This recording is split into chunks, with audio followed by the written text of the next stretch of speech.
step into the day with the dawn ringing in my ears. Oh, I tune into my TV show. No better way, I gotta get myself into gear. Let's go. Oh, and I feel good today with my wake up in the morning Expresso. I feel good today. It's my feel good breakfast show. Take a deep breath in. The time now is 6 o'clock on a Thursday morning. It is your Feel Good Breakfast Show. My name is Jamie Lee Domberg. And I'm Zoe Brown, and I'm a little bit shocked that it's Thursday already. Right?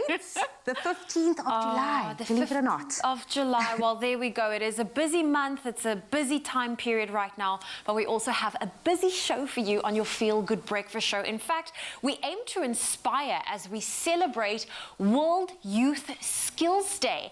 Now, this is anything from learning about the importance of trade jobs to picking up new skills in lockdown, such as art pouring. How amazing is that? And I know you're very good with like DIY projects. Last week, myself and Carl went head to head with a little bit of fun with the crazy store. I saw your image. I voted for yours. Thank you so much for rooting for me, but it was a hot mess. So hopefully today we can redeem ourselves, because we are about to get a little bit creative today in the hopes that we can all learn a new skill and put it to good use. And maybe then, because you know, Carl still left his painting here, he didn't even take it home. I offered, I said, you know, you can put it in your dining room, you can put it even in the toilet. Anyway, still left it here. Oh, well, listen, I feel like as South Africans, we are so creative when it comes to our craftsmanship, our woodwork, our artwork. So it is going to be a day to celebrate all of that. But there's also someone we need to say good morning to. Morning, G. Good morning, ladies. Welcome to it. Probably the most important day of the year in light of where South Africa is headed and what we need to future-proof ourselves. World Youth Skills Day is such an opportunity for us to focus on those vital skills that young people need and possibly already have. So that's what we want to know from you guys this morning. Share with us the skill that you are most proud of. Maybe it's helped you in a particular situation. Maybe it's helped you land that job. It doesn't necessarily have to be a practical skill. Maybe it's a skill with people. Maybe it's a creative skill, maybe it's a skill in sales, maybe it's a trade, something that has allowed you to get that little bit of a gap in a market that we know is so difficult. We know that we have such high levels of unemployment here in South Africa. If you skill yourself up, you can get around that. That's the simple truth. So that's what we're going to be focusing on this morning. Let us know on our Expresso Morning Show Facebook page, what skill are you most proud of, and hopefully you can inspire us and the rest of Mzansi today. But first of all, let's bring ourselves back down to the ground and to reality with those news headlines. Thank you so much, G. And I'll start with your national news headlines first. Now, Defence Minister Nosiviwe Mapisa Nkakula has requested that President Cyril Ramaphosa to deploy 25,000 soldiers to quell the rampant looting and destruction of property in KwaZulu-Natal and Gauteng. She said last night that both Ramaphosa and other party leaders had suggested the number of army personnel on the ground be increased as the situation was, and I quote, very bad.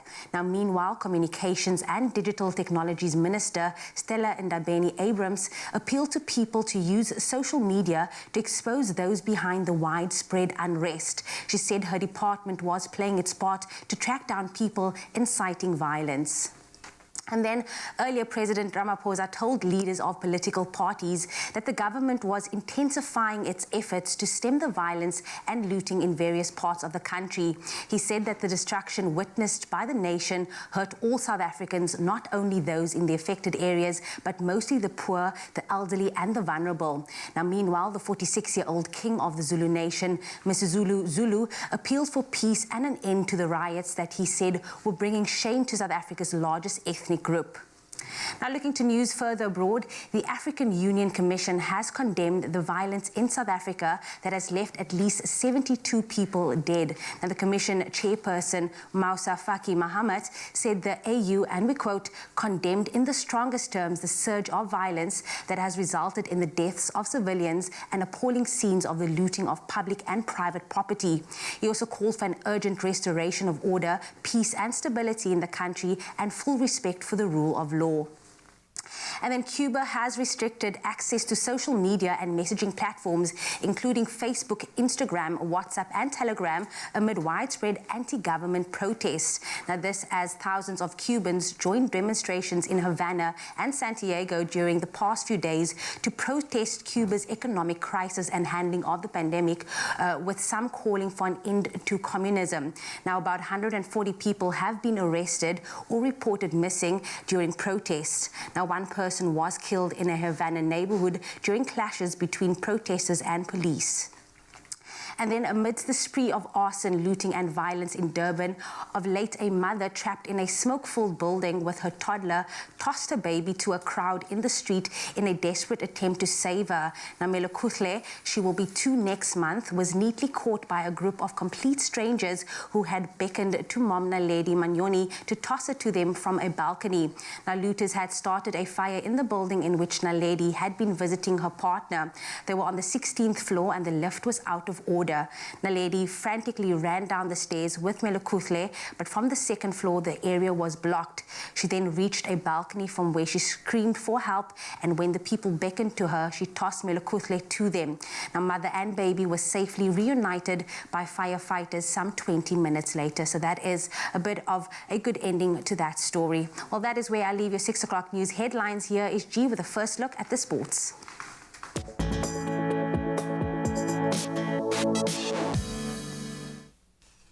Thank you so much, Jamie. Well, it is very difficult to focus on the light amidst all the darkness at the moment. Let's try to do that right now. Let's start with our national rugby team, or at least a very strong South African A side that looked very much like the Springboks. Captain Lucanio Am and wing Sbu Nkosi scored as South Africa A beat the British and Irish Lions 17-13 at the Cape Town Stadium last night.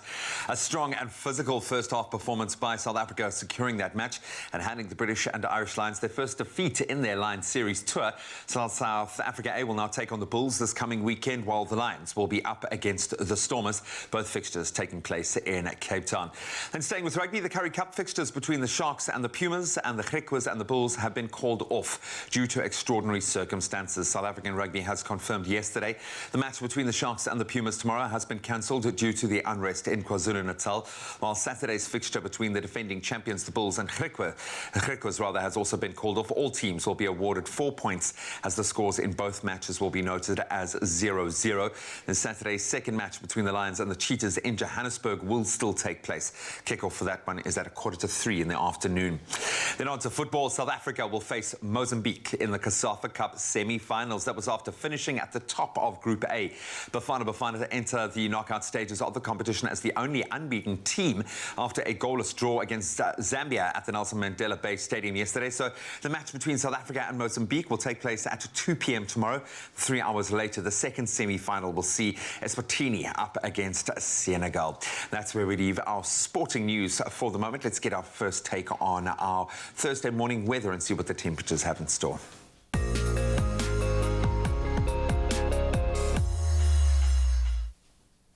Thank you, Graham. And the South African Weather Service says no further snow is expected in the Western Cape for the rest of the week. The province has been experiencing cold, wet and windy conditions since Monday. Snow has been reported on mountains near Stellenbosch, Ceres and along the Garden Route. There were also snowfalls over the Southern Highlands in the Namakwa district, Sutherland and Calvinia. And the Weather Service says the cold front is now moving across the interior. There is a possibility of severe frost over the Free State, the southern parts of Northwest Province and the eastern parts of the Northern Cape. And while we enjoy experiencing a sunrise from your parts of South Africa, we do have some international viewers tuning in on both YouTube and the Africa channel in the US. So to kickstart our weather for today, we are reporting from Albany in New York. Albany is the capital of the US state of New York and is located on the west bank of the Hudson River, experiencing 4 distinct seasons annually. A random fun fact about the city is that the first celebration of the Feast of St. Nicolaus, that's aka Santa Claus, probably originated in Albany. The first mention of Santa Claus anywhere in America is in the State Education Department collection of historic manuscripts. And today, you can also expect a partly and sunny, humid day ahead, reaching a maximum of 28 degrees Celsius if you're in Albany, New York. And a big thank you to all of our viewers that take the time to reply to our calls for sunrise photos. We are starting the morning off on a cold note with Annika Kaiser from George, who shared this photo of some snowfall in the higher lying parts of her area. And then Kun Mans from Potchefstroom shared this early morning shot capturing a silhouetted tree with some lovely hues of pinks, blues and yellows in the sky as the day begins. Well, please do continue to share your sunrise photos with us on Expresso's Facebook page. We would also love to see more snow images if any of our viewers have ventured to areas that had some snowfall.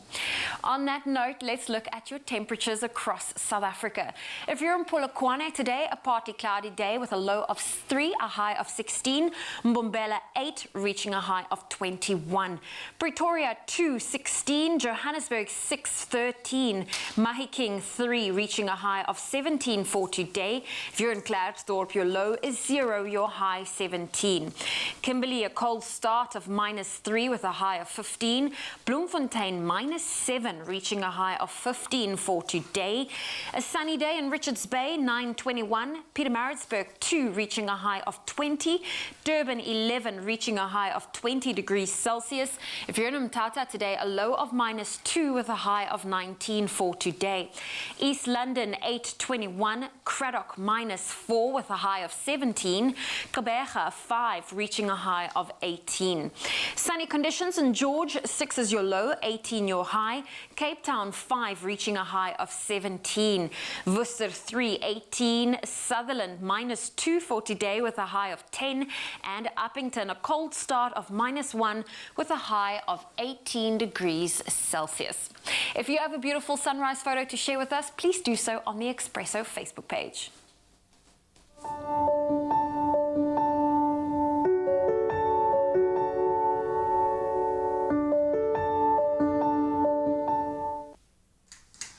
Oh, thank you so much. So now let's get inspired by literature and language. Now, Nelson Mandela, and probably this is a great quote to use, seeing as we are about to celebrate Tata Madiba's very special day. But Mandela once was quoted as saying this, and I'm paraphrasing a little bit: if you speak English, many people understand you. But if you talk to a person in their own language, you know you go straight to their hearts. And it could not be more true in the case of South Africa. Cadbury Dairy Milk is certainly speaking to our hearts with their hashtag In Our Own Words campaign, asking for your help to inspire a love of reading amongst South Africa's children. And how, you might ask, by creating a library of enchanting children's stories in their mother language. Now, you can join us and play your part by translating just one new word a day to help co-author this children's library full of African language storybooks. Now, learning a new language is a skill that pushes your brain to get familiar with new grammar and vocabulary rules. So in celebration of World Skills Day, and to get you started, today's word for translation is serpent. Serpent. And again, I think we're going to stay on the trend of Siswati this week. So the words, and I would imagine it's similar to snake, but just the word serpent conjures a whole different image and mind, and maybe there's a lot more folklore tied into that, and it goes way, way, way back. But in Siswati, the word serpent is Inyoka. Inyoka. Inyoka. And definitely going to be the villain of the piece. So we've had the puppy, who's going to be like the star, the snake. We've had the snail. The snail. The snail's got to be a good guy, but the serpent, or maybe we'll flip the script, and the Inyoka will be the hero of the tale. Who knows? Saving the puppy's life. But that's the joy of language, is that it immediately taps into our imagination. And we want you to help to ensure that all children can enjoy enchanting African language tales in their own language, just by translating one word. And you can help us co-author a library of African language children's storybooks, hashtag In Our Own Words. So we want you to visit cadbury.co.za, or you can go check out at Cadbury Dairy Milk SA on Facebook, or at Cadbury_SA on Twitter and Instagram, and start sharing your words. And I'm going to use that one for today, okay? The entire day, if you can get it in Inyoka. But it feels like a negative word. It feels like I'm going to be like shady with people. Inyoka. But it's a serpent, so. Sliding into someone's DMs like an Inyoka. Inyoka ring into the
your Feel Good Breakfast Show indeed. Good morning. Well, it is World Youth Skills Day today, and we're going to be taking and talking to some experts about the importance of trade jobs in South Africa.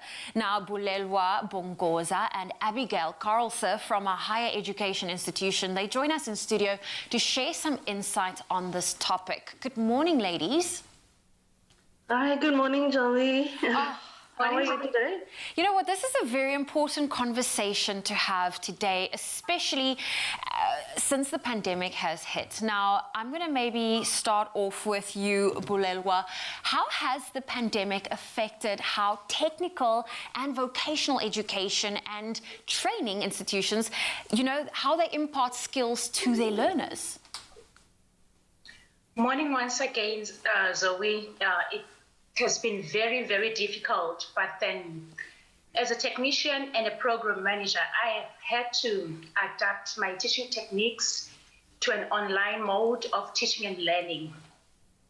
This has required of me to learn a new skill and employ to deliver the content in an understanding and successful manner. And this has led to our learners to actually acquire some skills of being independent, because now we continue with the online learning and teaching. So they had to be independent, try to study on their own, but then with the guidance and then the facilitation of lecturers. Yeah. So it has been very difficult, but we are there. We're going there slowly but surely.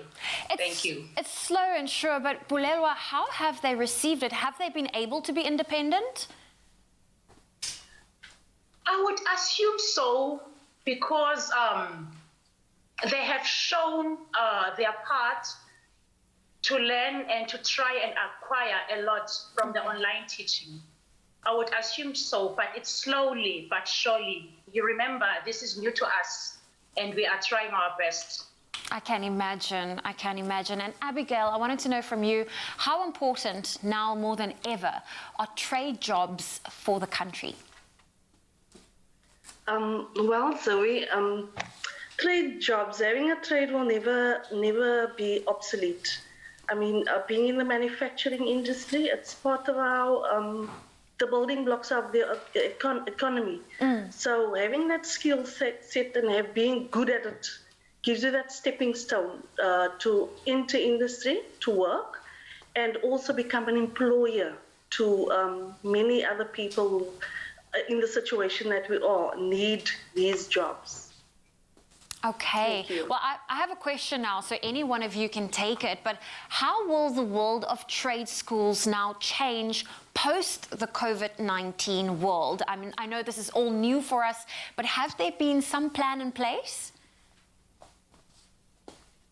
Can you take that, Abby? Okay, well, the COVID pandemic has highlighted many issues around our economy and technology and etc. So as artisans are leaving the trade, and because of the age and illnesses, we have to have that skill set that is going to fill the gap of the artisans training. If we do not fill that gap, our economy is going to be not going to be able to recover. And Northern College has already adapted their training. We are including CNC training, which is automated machine programming training. We also have 3D printing, which we are currently doing at our college. And of course, we are expanding on this in the future.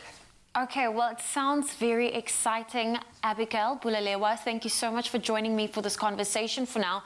And you know what? We've got more trade skills talks coming up. For now, let's catch up with tech guru Grant Hines to find out what the most demand tech jobs are out there, a skill that might be worth looking into.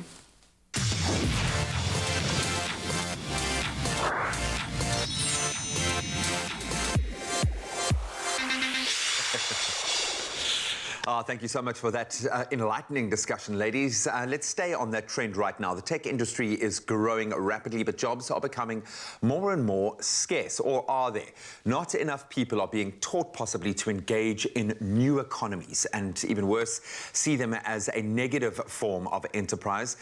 People hate change, man. We all hate change. But what if we did change our mindset and started to see opportunities in the tech world? Well, we've got to do that. And Grant is here to tell us a bit more about some of the most in-demand and maybe understaffed tech careers that might be your cut short circuits. That sounds negative to getting a job. Well, I like what you're going there. I like the concept. Yeah, 100%. But tech, we can't escape it. Tech is, and it's not about tech replacing our jobs, it's about new jobs being created. Exactly. I think there's a lot of technology. South Africa is generally quite a technophobic society. We don't like technology.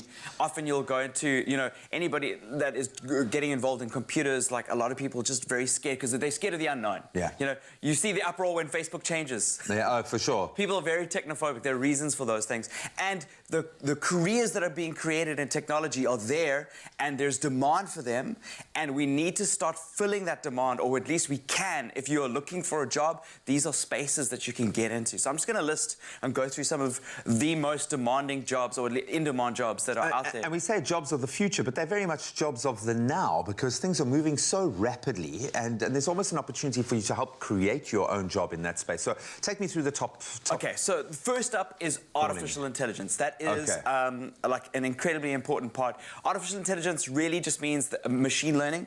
So the computers are being taught to teach themselves, and that's usually with a whole bunch of data inputs. So a lot of input of data gets put into the process, and because of that, the machine can then determine weather patterns over the last 1,000 years. If we've got all that data, we can start predicting the next day's weather, right? Yeah, for sure. With artificial intelligence, that kind of thing, and that market is booming right now because we're working out that we can get computers to do that legwork for us. So I would assume then the jobs around that, a data scientist or someone who's going to be working with the data itself, exactly, or informing the programming, or exactly. It's a huge space. So I mean, if you go study computer science, or if you go look to do computer science, that's one of the branches that you can go into. And there are a lot of, you might think it's like technology, like weather systems. It's literally like how people use social media. There's AI behind that. How you use your camera on your phone. There's artificial intelligence behind how a virus performs, or we're doing a lot of math right now, and artificial intelligence about how COVID is spreading. Like we have to be one step ahead of it. I love that. Something that's been a buzzword over the last 2 years, thankfully growing in momentum and importance: cybersecurity. Yeah, cybersecurity is massive because we're moving all of our money and Bitcoin and so on and onto data and information, which is arguably more valuable than money, to the cloud and onto the digital world. We need to make sure that we can secure it. There's more attention at hacking it and attaining that, and the bank robberies of the present are all happening behind a computer screen. So the people that are there to stop that are going to be cyber secure, and the people that are good at cybersecurity are going to be well employed. Yeah, and in demand. Yeah, I absolutely love that.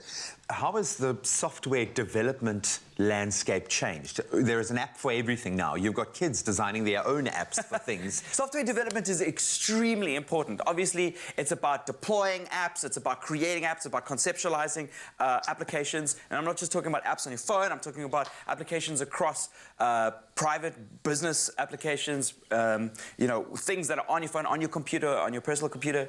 So you need to make sure that when you are doing software development, there's a huge landscape of work. And that's why it's a nice entry point into this, because, and we'll talk about development in a little bit, but being able to code and create programs means that you can then service so many different industries that are in demand for it. UI or UX design, help me cross the digital divide, Jeffrey. Yeah, so a lot of people don't know what UI or UX design is. It's user interface or user experience. That's what, what it stands for.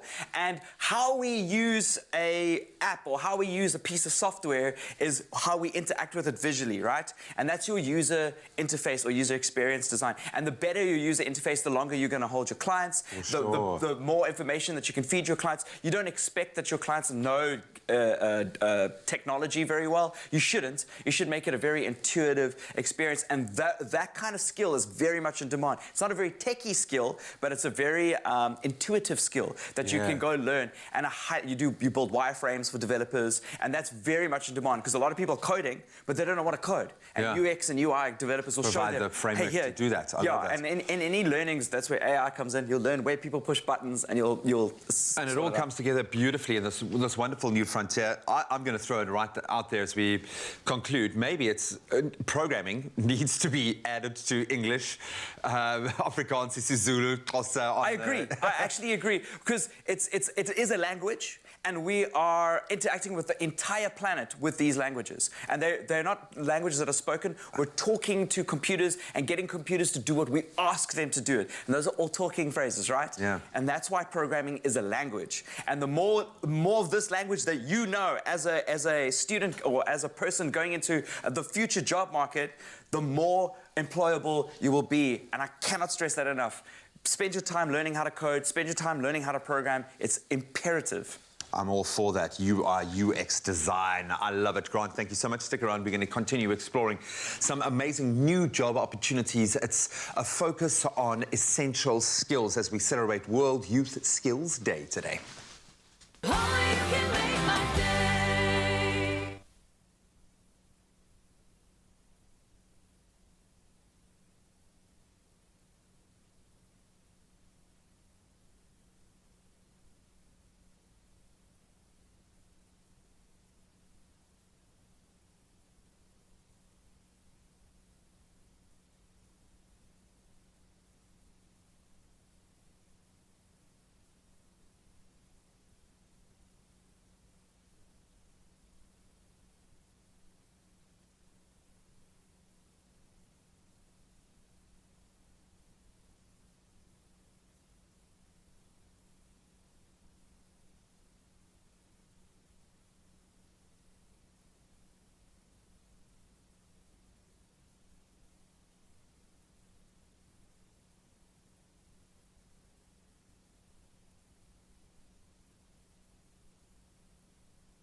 Nourish your skin with Ingram's Camphor Cream, enriched with camphor and glycerine.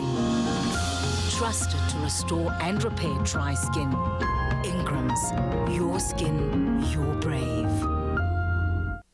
It's my feel-good breakfast show. Welcome back. It is your feel-good breakfast show, Expresso on S3. It's World Youth Skills Day, and earlier we spoke to Bulelwa Bongoza as well as Abigail Karlse about the importance of vocational education. And we're continuing that conversation with the ladies right now. Welcome back. Thank you. Hi, Zoe.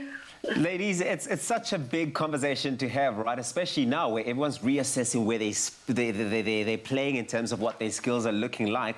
Here we are with the two of you, ladies in engineering in a male-dominated industry. I mean, that must be quite an experience on its own. What's that experience been like for you? Bulelwa? Okay, thank you for that. Wow. It has not been a very, very, very easy experience, but then surely I am here and Abby is here. It certainly has been a long, long, winding road, but the environment has changed drastically. Women are being recognized as equals in their ability to use their skills in the work environment, and more women are being invited to participate in engineering trades by companies. So basically, we are being recognized, and it has been good so far. It has been good so far. Thank you. I'm glad you've had a good experience so far.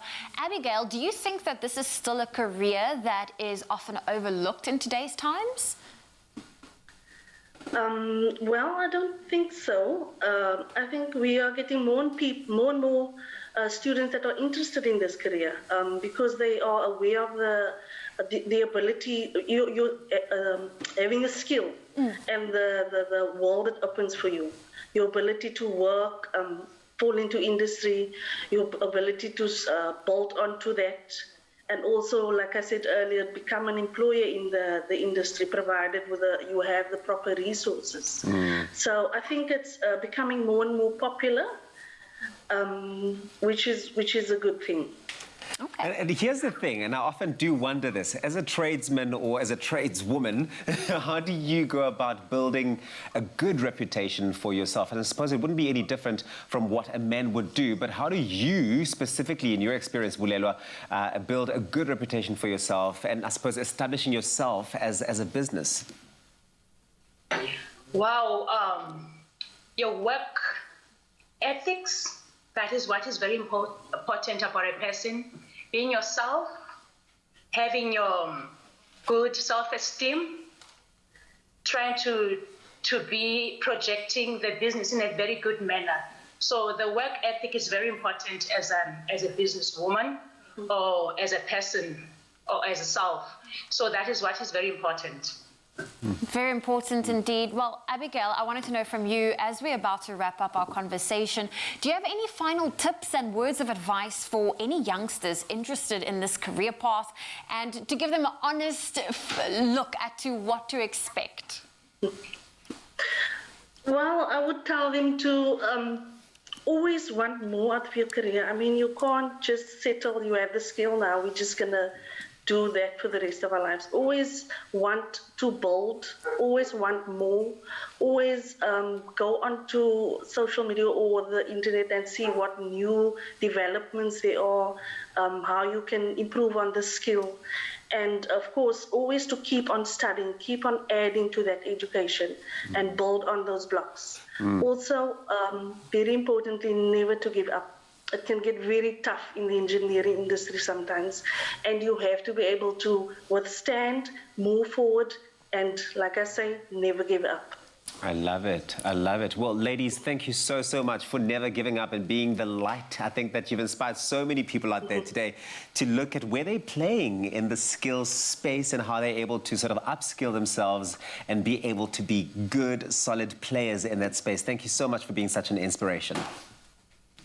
Thank you so much. There we go. Thank you. That was Bulelwa and Abigail on your Feel Good Breakfast show. Of course, as we start the conversation around World Youth Skills Day, a day that is declared by the United Nations General Assembly, and a very important one to really encourage young people to look at this field and really upskill themselves and take a career path of entrepreneurship, a very, very important one for especially our country. Yep.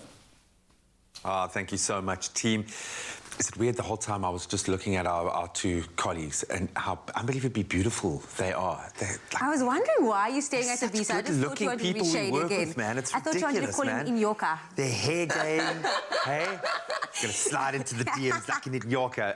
No, well, we're talking about skills development this morning. And maybe it can start at home at a very early age. We know school holidays, great time to bond with your little ones. Maybe even let your own inner child come out and have a bit of a play, especially as we celebrate World Skills Day, which focuses on the importance of equipping young minds with creative and technical skills. So why not embrace your creative side with Arts and Crafts Day, courtesy of the Crazy Store and their crazily good range of arty stuff and fun idea. Let's take a look at this.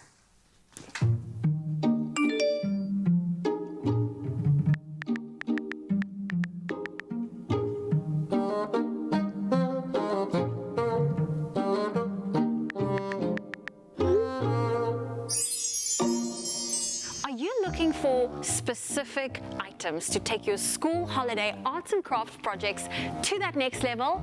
Well, browse the Crazy Store's selection of supplies, from anything from glue glitter to sand art and paint and everything in between, because your imagination will be the only limit. When you browse the Crazy Store, you can think about it and they will make sure you can make it. For example, look at this incredible kit where you can make your own aquarium.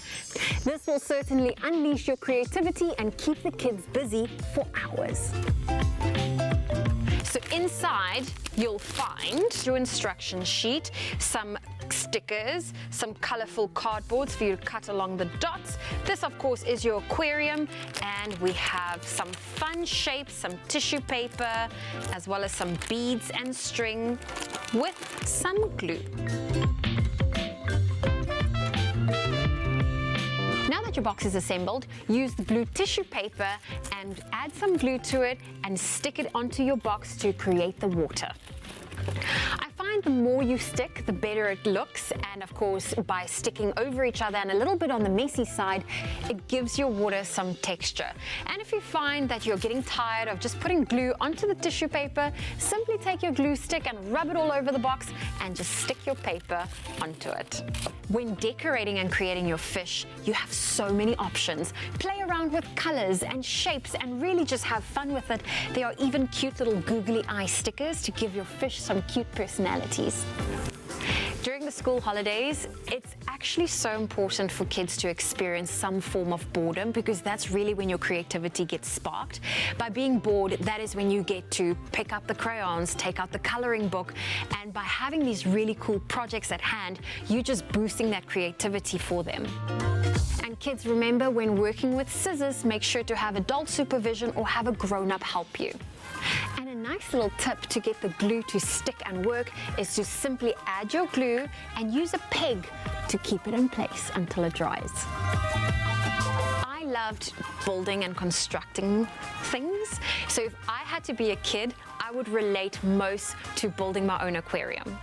And look, your own little aquarium. This is a classic kids craft that you can do in so many different ways.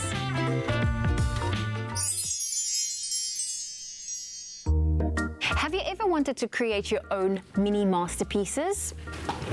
Well, now you can with this really fun mold and paint mermaid kit.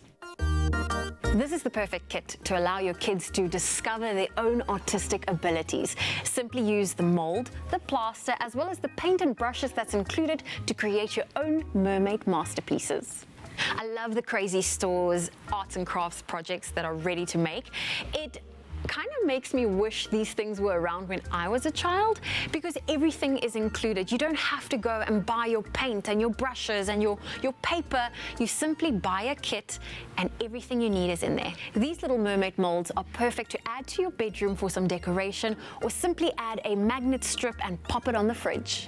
When it came to making the plaster for my mermaid molds, I was so impressed with how quickly it dried, and it was so cool to see how something turns from powder into something a little bit more tangible. If you love glitter and sand art, then this project is for you.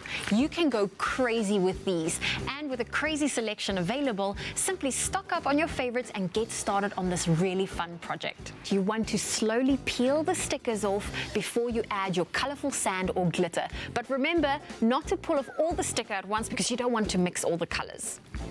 Turn the card over and tap to remove any excess sand or glitter. Part of play is, I suppose, the messy side of it. So my favorite part was really just seeing the colorful glitter and the sand stick to this piece of paper, and at the end of the day, making a big mess.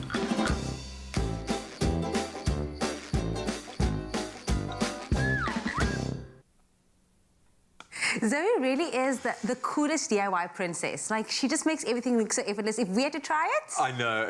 You wouldn't be able to tell that it was a mermaid. And I know this because I tried to do dinosaurs with my son, and it came out like a rock. It looked like we had like 5 different rocks. But it's time for you to unleash your inner Picasso or maybe Rembrandt, depending on how creative you are. We want you to tell us what your favorite arts and crafts activity is, and that'll put you in line to win a 500 Rand voucher. Yes, all you have to do is reply to the competition post on the Expresso Facebook or Twitter page, and remember to include the hashtag the crazy store to enter. Now remember, those T's and C's can be found on our website expressoshow.com, and the competition closes tomorrow, Friday 16th of July at midnight. So happy entering to all of you crazy people.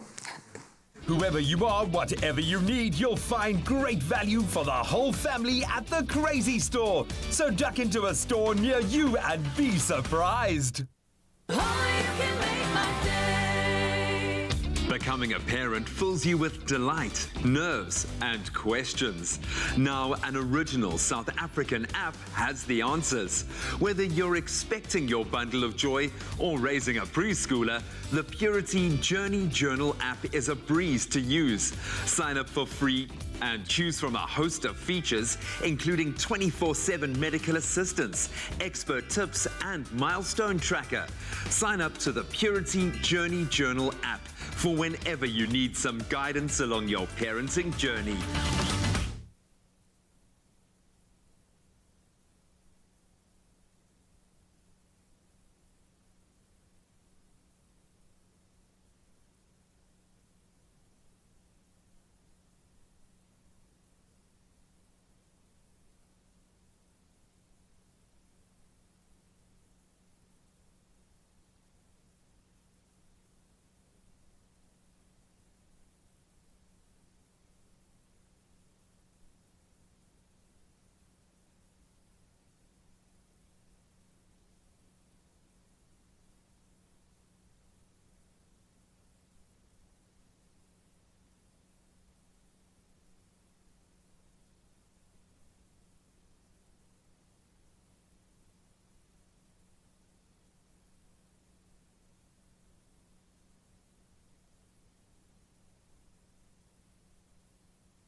It's my feel-good breakfast show.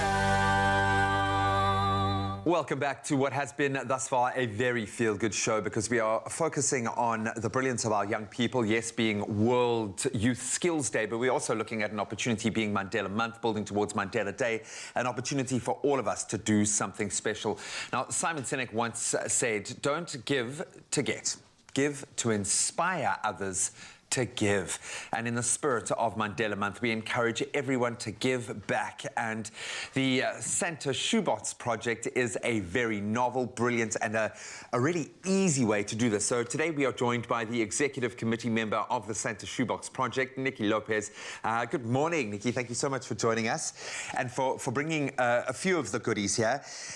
Maybe a good place to start would be, because you guys have had proof of concept, this really does work. You've been around for a while. What is the Santa Shoebox project, and how did it all come about? Santa Shoebox started with our founder, Irene, deciding to pack 180 shoeboxes for just one little community. That was 15 projects ago, and we have now given 1,017,741 shoeboxes to underprivileged children. Yeah, it's the most amazing project, and it is run purely 99% by volunteers. Yeah. I've always maintained if you provide an opportunity, people will do the right thing. You just have to make it that much easier for them to do that. But I'm just thinking about the joy and excitement of being able to open a box. That is the best part of this project, is actually being able to see a child open the box that you packed for them. I mean, it is just the greatest pleasure that you can ever have. What we have here is an example of a virtual Santa Shoebox, which obviously launches, the personalised virtual Santa Shoebox launches now on Mandela Day. So you can go onto our site, that's santashoebox.org.za, and you can purchase a ready packed box. Oh, brilliant. Yeah, so those boxes all get packed by volunteers. It's no business involvement whatsoever. We as a group of volunteers stand and pack. This year we will be packing 9,000 virtual Santa shoeboxes. Sure. So it's very exciting. Well, I suppose we have to roll with the times because the NGOs, I think, have probably been affected more than anyone else during the last year and a half. So we've got to be innovative. So there are three main initiatives. You've touched on the virtual shoebox. Are the traditional shoebox, is that system still running? And what is the SSB legacy?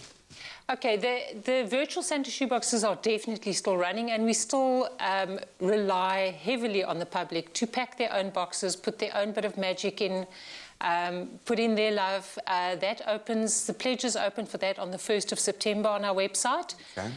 Same address, santashoebox.org.za. And then the Legacy Project was started in 2016, where we, together with the March to the Million, we decided that all donations that come in that are not specifically to purchase virtual Santa shoeboxes would go into a fund. And with that fund, we would then, once we hit our million, start doing projects that uplift communities around the children that we're supporting. So it's an amazing project. We have done some brilliant work, especially last year with COVID. We did a lot of food relief projects. We built the most amazing creche in outlying KwaZulu-Natal. It is absolutely beautiful. And this year, together with Zulani, we have done a project in Samora Machel, where we've uplifted the educators there. 24 of the early childhood development centres have been given training on anti-bullying. They've been given training by Emilia Reggio Foundation on new methods of teaching. And they've all received an anti-bullying library corner for the kids to use. It's absolutely outstanding. The reality of this kind of work is you discover one problem. As you find a solution for that, you discover 8 new problems. Absolutely. And then more solutions come.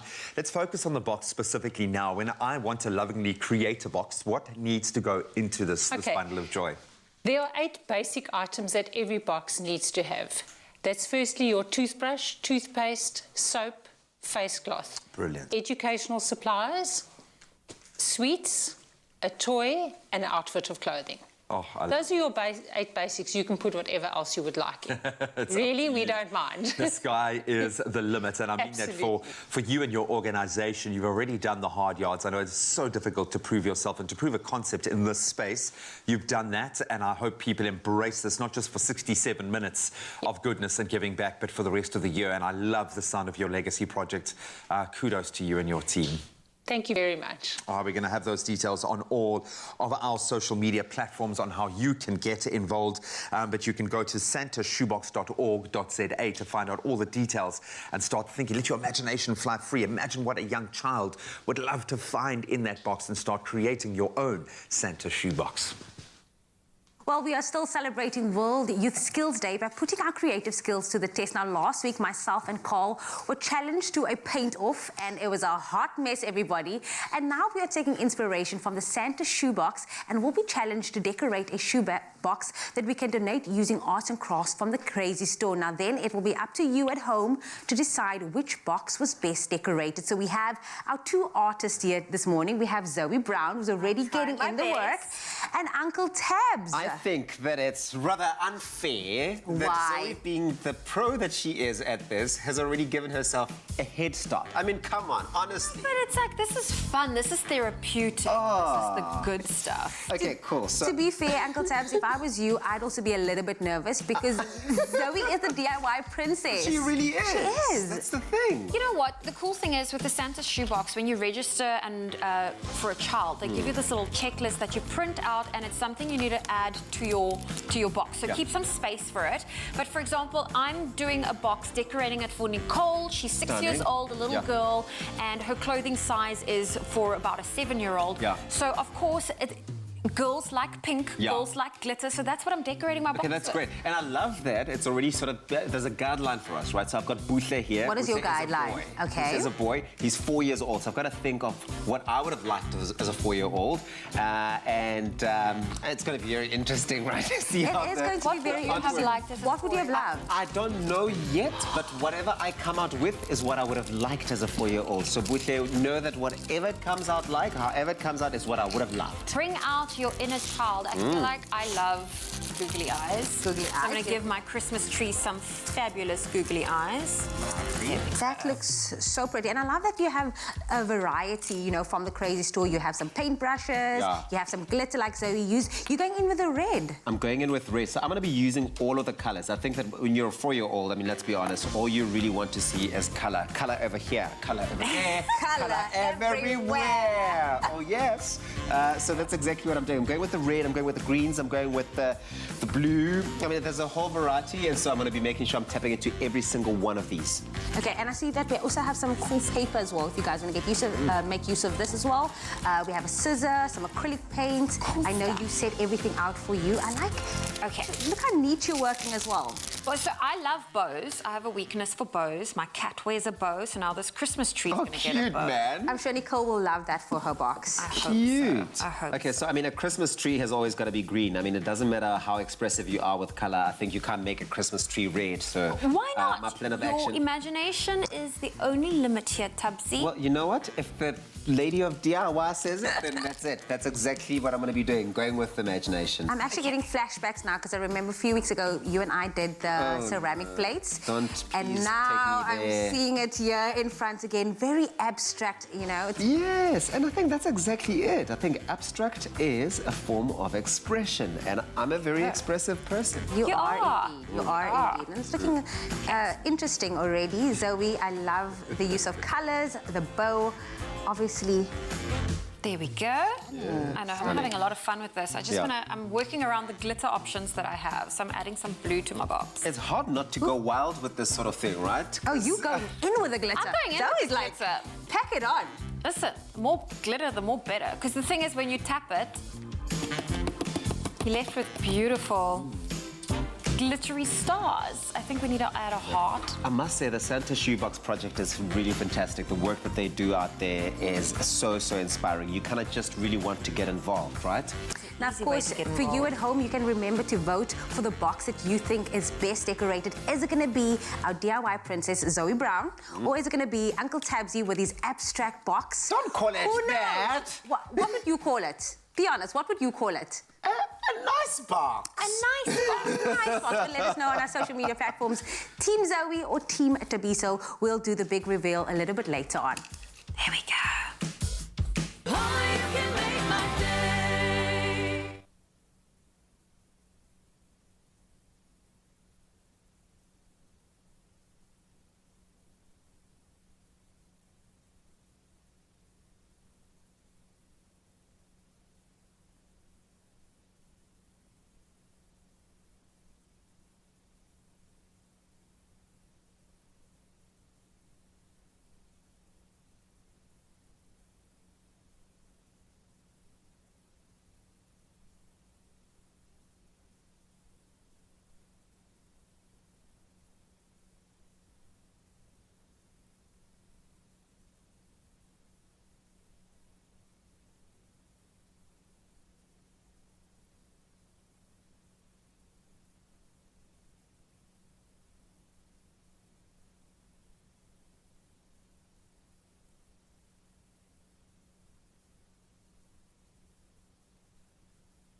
back. It is your Feel Good Breakfast Show, and we are getting creative. It's all about the crafts today because many people have picked up new skills over the 2020 lockdown, and that is due to unemployment or simply staying at home during the lockdown.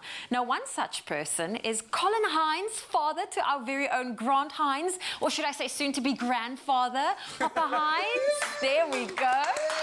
And what is amazing is he's picked up pouring art as a skill, which is a unique way of painting where you run paint over the canvas in a creative way, forming beautiful pieces of art. And he's joining us in studio to really show us how to just do that. Thank you. Papa Hines, I'm very excited to see you getting into this. I know. I see you guys are all excited about my paintings, so maybe we can sell this or auction it off for charity. That would be amazing. That would be great. I like that. Now, where did the whole idea of pouring for art? You can start going for it. I'm going to ask lots of questions while you're at it. I can't talk and multitask. Multitasking. Okay, so what you do is you pour a base paint first to create the flow. Okay, so we're going to go because the other paint needs a road to travel on. Okay. So I know it looks excessive, but that's just the way it is. That's part of it. Okay, so then you tip it to make sure it runs in all areas. Oh, wow. Isn't that cool? That is cool. And this is a messy thing. This is so messy. My dad has transformed a part of the house into one of these paint rooms, and there's just paint everywhere. It's become Jackson Pollock. Okay. I'm not very popular with my wife. Oh, no, but it's okay. So tell me, Colin, when you started this, where did the creative process start? Yeah, what's inspired you? I've always been creative. I'm a kitchen designer, and I love colour, and it just exudes through my system. I just love seeing different colours and bright colours. And I saw this on YouTube one day, and I'm lost. I'm totally You're lost. getting into it. So, okay, now we know where Grant gets his love for colour from. Okay, so Look at his hair. At this point, what you need to do is you get a little, those little blow torches that you use for creme brulee. Oh, yes. And you blow it over there to pop all the bubbles. I didn't bring it with. But that's okay. So sorry. That's okay, but this is we amazing. will work with the bubbles. We work with the bubbles. But you want to throw some colour on there now? Look to it. Do you need this? No, I need okay. some of this. Okay, yeah. Okay, then what you do is you try and work out a plan what the finish must look like at the end of the day, but I've got no plans. Okay, but isn't that the best type of plan? Yes. Like not having a plan, especially when it comes to art? Exactly. So Let the creativity just flow? Exactly. So what I'm going to do now is I'm going to just start in the centre with a few concentric circles of paint in the centre. I like the look of this already. I mean, I'm loving the shades of blue. These are my favourite colours. Yes, I know. This is a very popular colour scheme. In all the paintings I do, people just respond very positively to it. So have you started selling your painting? I have, but I'm not rich yet. Hopefully Well, hopefully all after start today. happening. Eh? So how can people get a hold of you to order a painting from you? Well, this is the trick. I don't know. How does it work? So, I've set up a Facebook page for him. Yes. Carry on painting. Actually, my mom helped him do it. My dad's he struggles with tech. No. He's the creative. Yeah, he's the creative. But what he's producing is amazing. And we're just like, we have to get it out there. So my mom's always like, oh, my dad and I are very similar. So, you know, we always have like brains, crazy brains. Okay, Dad, let's set this. Okay, so here So we Papa go. Hines, are you going to create one for your future grandson or granddaughter? So if you see how beautiful this is, even now, the colours are starting to mould into each other, and you can see what you do is you just tip it around, and enjoy the moment. Oh my gosh, that's so amazing. Isn't that amazing? I love that. So if anyone wants to place an order with you, what should they tell you? Just like the size and colour scheme? Yeah, we can have a meeting. Okay. We need to meet. I need to see the wall. It's actually a very personal thing. Wow, Dad. Did you? I've actually never seen my dad finish a painting. Like, I'm quite impressed. Well, This is amazing. Do you mind showing the camera? Yeah, show the cameras, yeah. Here we go. That's amazing. And then, if you want to, you can leave some negative space, as they call it. Meaning the white, which was over our there. base paint. But if you look over there, if you zoom into that little corner there, you'll see some interesting little cells developing there. And I think that's cool. This is amazing. I like that. Yeah. And then, Papa Hines, you need to sign it when it's dried, please. Yeah, not now. Definitely won't work. Oh, well, this is amazing. I mean, it's nice. What do you think, Ron, seeing your dad doing what he does? I've actually never seen him finish. Like, I've always seen the final products because I came from lockdown and I came to the house, and I've never seen him create one, and that's really impressive. That's beautiful. He uses like tools like this to blow air on it and a whole bunch of stuff. Yes, I was going to show there's different ways of doing it. If you want to have a bit more detail, take a little hose or straw. And just... Literally, the world's... There we go. The world's Look your at oyster with technique. that. Oh, this is incredible, and it looks like so much fun, something the whole family can get involved with. Papa Heinz, thank you so much for joining us. That's not going to be your name. Really? He's got paint on him. I love it. Okay, well, Papa Heinz is joining us. Where's the paint? You've got some paint here as well. Okay. I'm so sorry. Okay. We have some final products as well to show. That's some of the stuff my dad has made. That is incredible. Well, there you go. As you can see on your screen right now, some of the incredible work Papa Heinz has been making. And, of course, do support him. Head on over to Facebook. What's that page called again? Carry On Painting. Carry On Painting. There we go, as it says on Papa Heinz's apron. Thank you so much for joining us today. Thank you. I think we just need to clean up some of the paint. Okay, well, it is that time of the morning for us to get a look at your morning headlines with Jamie. Thank you so much, Papa Heinz. It's time to have a second look at those news headlines, starting with your national news. Now, the Durban Chamber of Commerce and Industry is calling for the declaration of a state of emergency in KwaZulu-Natal. Looting has left businesses across the province crippled. Several large retail warehouses have been torched, and the Chamber's president, Mphume Langa, says damages in the city so far exceed at least 20 billion rand. Now, some 40,000 formal and small businesses have been affected, and at least 5,000 informal traders severely affected, accounting for some 130,000 jobs. Now, more than 90 pharmacies have been destroyed and looted beyond revival. And then staying with your local news as well, meanwhile, the Minister of Defence, Nosiviwe Mapisa-Nkakula, has requested President Cyril Ramaphosa to deploy 25,000 soldiers to quell the rampant looting and destruction of property in KwaZulu-Natal and Gauteng. She said last night that both Ramaphosa and other party leaders had suggested that the number of army personnel on the ground to be increased as the situation was, and we quote, very bad. Meanwhile, Communications and Digital Technologies Minister Stella Ndabeni-Abrams appealed to people to use social media to expose those behind the widespread unrest. She said her department was playing its part to track down people inciting violence. And then looking to news further abroad, police in Paris have clashed with protesters rallying against President Emmanuel Macron's plan to require a COVID-19 vaccine certificate or negative test to gain entry to bars, restaurants and cinemas from next month.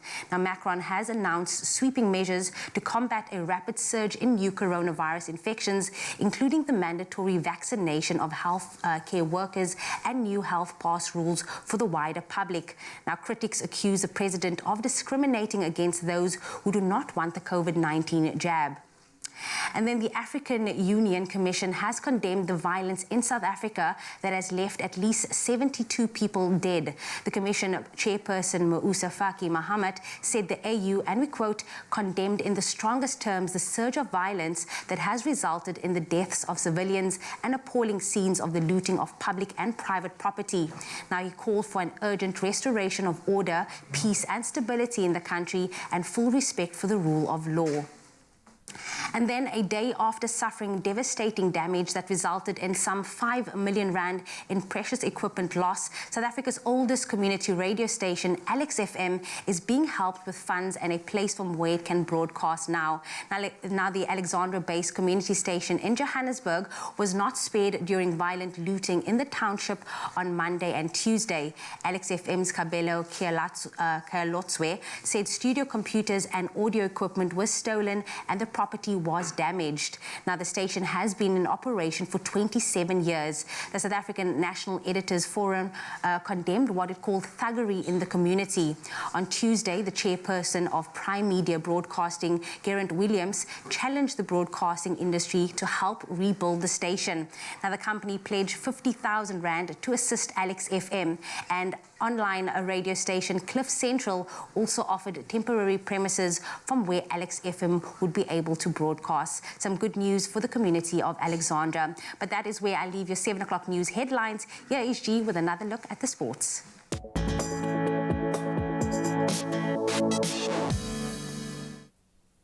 Thank you so much, Jamie. In the darkest of times, it is vital to focus on those glimmers of light, and they were certainly provided by the South African A team, or very much a Springbok-looking team, as Captain Lucanio Am and Wing Sabu and Corsi scored as South Africa A beat the British and Irish Lions 17-13 at the Cape Town Stadium last night. A very strong and very physical first-half performance by South Africa, securing the match and handing the British and Irish Lions their first defeat in their Lions Tour series. South Africa A will now take on the Bulls this weekend, while the Lions will be up against the Stormers. Both fixtures will take place in Cape Town. And staying with rugby news, the Currie Cup fixtures between the Sharks and the Pumas and the Griquas and the Bulls have both been called off due to extraordinary circumstances. South African Rugby confirmed this yesterday. So the match between the Sharks and the Pumas tomorrow has been cancelled due to the unrest in KwaZulu-Natal, while Saturday's fixture between the defending champions, the Bulls and Griquas, has also been called off. All teams will be awarded 4 points, as the scores in both matches will be noted as 0-0. Then Saturday's second match between the Lions and the Cheetahs in Johannesburg will still take place, and kickoff for that one is at 2:45 in the afternoon. Then great news on the footballing front. South Africa will face Mozambique in the COSAFA Cup semi-finals after finishing at the top of Group A. So Bafana they enter the knockout stages of the competition as the only unbeaten side after their goalless draw against Zambia at the Nelson Mandela Bay Stadium yesterday. Then the match between South Africa and Mozambique will take place at 2 p.m. tomorrow, and 3 hours later that second semi-final between Eswatini and Senegal will take place. That's where we leave our sporting headlines for now. Let's take another look at our weather for this morning and see what the temperatures have in store.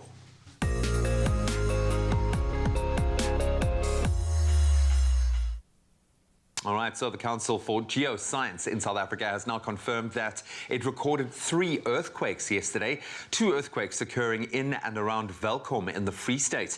An earthquake of magnitude 3.6 occurred at 12:38 and was followed by another of a magnitude 2.6 at 12:58, both hitting at a shallow depth of 10 kilometers beneath the epicenter. Volcano Discovery said, based on the preliminary seismic data, the quake should not have caused any significant damage, but was probably experienced by many people as a light vibration in the area of that epicenter. Some Welkom residents said walls and furniture were shaking. The third quake, classified as a weak earthquake of magnitude just 2.2, occurred near Springs on the East Rand. And while we enjoy experiencing a sunrise from your part of our beautiful country, we do have some international viewers tuning in on both YouTube and the Africa channel in the USA, and we love you for it. This morning we report on the weather for the city of Paris, the capital city of France. Now, Paris has been one of Europe's major centers of finance, diplomacy, commerce, fashion, science, and of course the arts. Known by many as one of the most romantic cities in the world, it's scattered with many well-known tourist sites such as the world-famous Eiffel Tower, the Arc de Triomphe, Notre Dame de Paris. And today, the city of love can expect times of sun and clouds with a passing shower and a maximum of 23 degrees Celsius. Then we've got to say a massive thank you to all of you that take the time to reply to our calls for sunrise photos. You answer and you do it so well. Starting us off at 7 a.m. we have Elani Klaassen-Heineke from Bloem, who shared this beautiful blue sky scattered with a few clouds as the day begins. We hope you are keeping warm in Bloemfontein this morning, Elani. Then Rina Vassan from East London also shared a shot of the sky in her area, showing off a range of stunning colors cast over the area.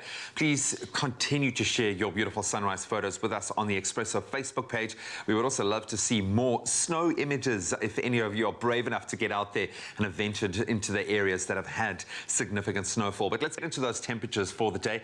Starting in Polokwane, your low 3 going up to a max of 16 with a 25% chance of showers. Mbombela 8 and 21 degrees. Your range Pretoria, a chilly 2 is where you start, going up to 16. Johannesburg ranging between 6 and 13 degrees. Mahikeng 3 and 17. Your range Klerksdorp 0 degrees is where you start your day, 17 degrees your max. It's freezing in Kimberley, -3 degrees, only going up to 15 as a high. Bloem ranging between 7 and 15. Richards Bay, 1% chance of rain, 9 degrees your low, 21 your high. Pietermaritzburg ranging between 2 and a balmy 20 degrees. Durban, a bit more moderate, 11 and 20 your range. Umtata, -2 is your minimum, going up to a max of 19. East London, 8 and 21. Cranach, -4 degrees, freezing out there, going up to a high of just 17.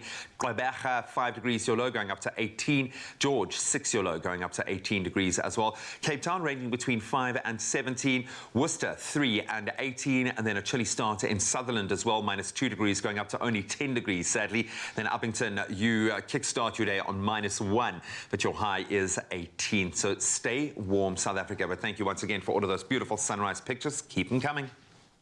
Keep those sunrise pictures coming through, and no matter what it's looking like in your part of the country, be sure to make it a feel-good type of day. Hopefully you're keeping warmer as well. Zoe and I are having so much fun plowing all of our hearts, really, and our love into decorating these lovely boxes. For the Santa shoebox. Yes. So, how's yours? Okay, so we are asking you to have a vote between my box and Tabiso's box. And so I had to create a box for a little girl, age 6. Her name is Nicole, as you can see over there. And Tabsi, I'm loving what I'm seeing on yours. Well, listen, I'm creating this one for a 4-year-old boy. His name is Buhle, and really it is a work in progress. And hopefully you can see that it's going to come together nicely. Zoe, I really am loving what I'm seeing with you. Your colourful, well, your use of colour is beautiful. Colour and colour texture. and texture. Yes, that's exactly it. And I'm inspired to do that, to add more texture to it. And I think it can be such a fun process. I really am having such a good time. It's such a therapeutic thing to get into. I've had some help, admittedly, but yeah, it's going to come nicely. Everyone's been helping. Everyone's been helping. Well, telling me what to do, and I'm still going to do it. Let's see some of your comments. Let's take a look at some of those comments that came through. So Hannah Brown says, "Good morning, Expresso morning show team. Zoe, her box looks so pretty. Thank you, Hannah." Nice. Tiago Gale or Gail says, "I'm going to go with Zoe because he has amazing skills." Sorry to be so. Oh, sorry. Dube says, "Morning, guys." Oh, it just refreshed. Let's look at Helen. Helen says, "I say Tabiso, as Zoe has many hours of practice under her belt." Okay, so she's voting for the underdog. Okay, which is good. And then Washila Fritz Rajab says, "Zoe, of course." Misty says, "Morning, can't wait to see Tabiso's creation." Oh, that's amazing. Okay, well, let's leave it there for now, and then let's see what the final product looks like in the end. We'll post a picture for you on our social media pages, and then you can vote for which box you like the most. Yeah. There we go. Thank you. This is cool. I like what I'm seeing. I like what everyone said me, yeah? And you, obviously. Nourish your skin with Ingram's tissue oil and rich body care range for 48-hour rich moisture. Ingram's, your skin, your brave.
Welcome back, everybody. This is your Feel Good Breakfast Show on S3. It's time to meet our performer this morning. Now, after sharing the stage with the likes of Mikasa, Jimmy Nevis, Craig Lucas, Paxton, and Vicky Sampson, John Cito has established himself as a well-versed singer, songwriter, musician, and performer. We're giving you the entire CV this morning. The unsigned performer's passion for music developed while studying sound engineering and composing his own music using his piano and guitar. Let's take a look at this. We pull up at 12:15. I've got my team behind me. Now we be up in this club, sipping G&T, and then I see you standing with your friends, looking so good. I woke up and asked you what is your name. You turn your cheek like you don't see, and then I ask you again. So I said my name, and you asked me what I wanna do. I said, baby girl, I just wanna get to know you. Yeah, get to know you. Hey. She asked me what I'm gonna do now. Yeah, I said get to know you. Get to know you. So slick. Well, John is here. This morning we would like to welcome him back. Please give a resounding round of applause to this incredible young man. Thanks, guys. Good to be back. It's good to have you back, my brother, in these crazy times. Yeah, it's crazy, we need hope, man, and we need to focus on young South Africans doing amazing things. I like the fact in the intro we said unsigned. Unsigned. We're going to say that again. Unsigned. If anyone is looking to make some money, this is a good bet. Buddy, we love the fact that you're doing a little bit of everything and that you've got a grounding on the other side of music. That yes, you've obviously got the talent, but it's going to take a lot more than that to make yourself successful. Where did it all begin, though? Where was the love of music first fostered for you? Oh, wow. I guess where every other artist finds their love church. Really? You know? Yeah. Hello. Yeah, no. But it's completely true, man. Yeah. It is. I mean, one day before I even knew how to play piano, because I'm self-taught, I haven't gone for lessons, nothing like that. Sure. One day I was just trying to learn a song, and I was sitting behind the piano, and for some reason my ears were just in tune. I never sang a day in my life, and one day I just started singing the song. You know, and so irritating right now. And then I just started, learning. Before that, there wasn't any YouTube, so you had to read everything. Yeah. I'm not that old, but I'm old enough. There weren't any tutorials. Your or anything experience, like that. bro. Yeah, for sure. Yeah. And then obviously now in this space that we're in now with COVID-19 affecting so many artists, and we speak about this every single day, just like people trying to find their balance in this creative space. How has this, this past year been for you? I mean, before lockdown happened, I was traveling the world, doing exactly what I love. I've had to obviously take a detour from music for a bit, doing other things that I love as well. But it's been tough on a lot of musicians. Theaters have closed, places that I've worked for have closed. So it's tough on every single artist out there.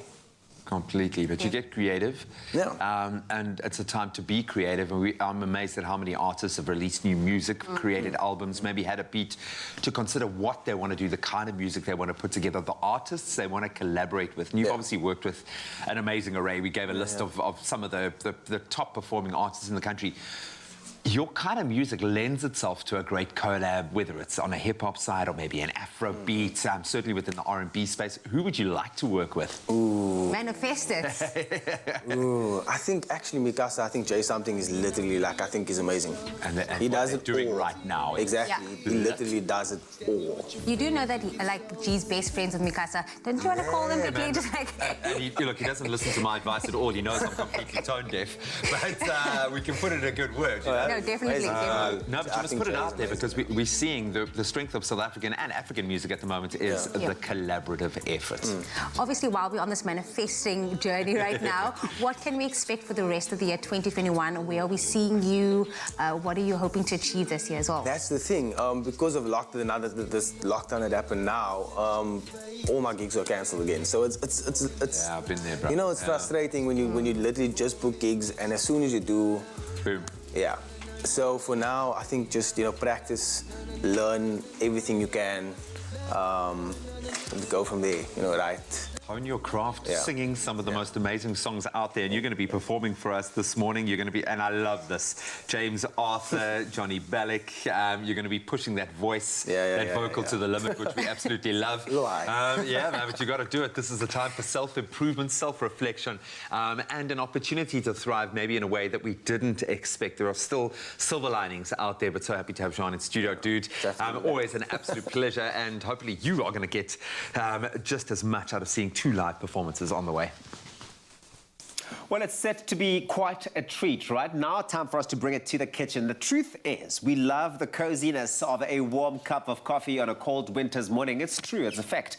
And today we're adding some sweet nuttiness to our favorite coffee to create that luxurious maple and nutmeg latte. How does that sound? Well, the chef will, with all the skills, is going to be showing us how all of this can come together. Chef with all the skills, Chef Tumi Mokhwai. Yes. Good morning. Good morning, how are you? You're very fresh this So good. Thank you very much. You're looking fresh, but also the smell of the coffee that's coming through from I don't know where is just getting me also excited. But you're doing something really interesting for us this morning. We're doing something I absolutely love because there's nothing like starting a day with a beautiful warm cup of coffee, right? I love that, yes. So we're going to put some flavor into it because I'm all about that flavor anyway. Great. So I start off with a nice cup of milk. Okay. And into this, I believe you can, like, if someone isn't into like normal cow's milk, you can even use almond milk. You can use soy milk. Which is fantastic, right? Because you want to be sure, as someone who maybe wants the alternative, so you wanted to use soy milk, for example, or almond milk, that you can use it in there. That's great. Correct. So all I've got in there, I've got some milk, I've got some nutmeg, and I've got some cardamom.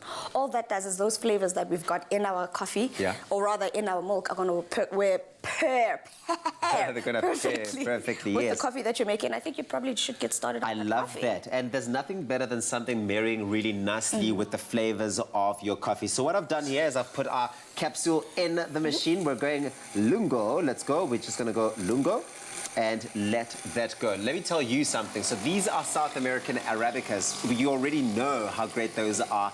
The intensity level of the ones we're using this morning is level 6, which means that you're going to get that smooth, silky, and balanced mix coming through. It's that cereal and malty taste, which we really all do love. It really is going to give you the perfect kick that you are looking for. Usually, to me, it's enjoyed black, but ideal for, you know, milk and whipped cream recipes if you like that sort of thing. What I do like, though, is the nuttiness that you're talking about, the nuttiness of oat milk that's going to be coming through, but you can also replace it with any milk of your choice, which I love that you brought across. So that's going. So that's going. Yeah. That's going, yes. And normally people would want to add their sugar beforehand, but I like to balance that, right? So I want to do that at the very end. So that's why we're only putting our maple at the end. And then you decide how sweet you want it, because most times if you're having coffee, people say don't add sugar, don't add any sweetness. Because you really want to savor and enjoy all of it. Well, our lungo is ready. It's here. I've lungoed it. It's So what I'm going to do, actually, do you want me to add maple in your coffee or in your milk?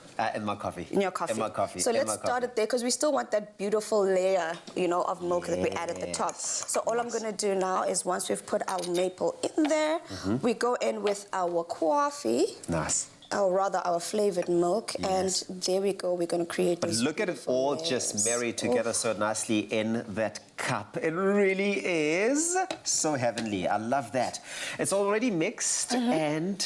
Ah, man, the smell of it, right? You can have it, because the last time I was here, I was a bit greedy, Kanka, the glass, so I think you can enjoy it. Can I have this one? I mean, it's already close to my mouth. Yes. There we go. There we go. Tumi, you again brought the magic here. Well, listen, to get your hands on this delicious recipe, go on to expressoshow.com. This tastes really, really good. Wow. With every cup, we cultivate some of the finest coffee in the world, celebrating farmers as artists, elevating every coffee moment. Because with every cup, precious coffee preserves the beauty of our world. Nespresso. What else?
Welcome back. You're just in time for a laugh, and I know it's going to be funny because we've got two of the funniest individuals on the planet now joining us this morning, but for a very, very good reason. It's been proven that investing in our young children at that key phase of development is one of the most effective ways to overcome the challenges facing our society today. It's pure fact.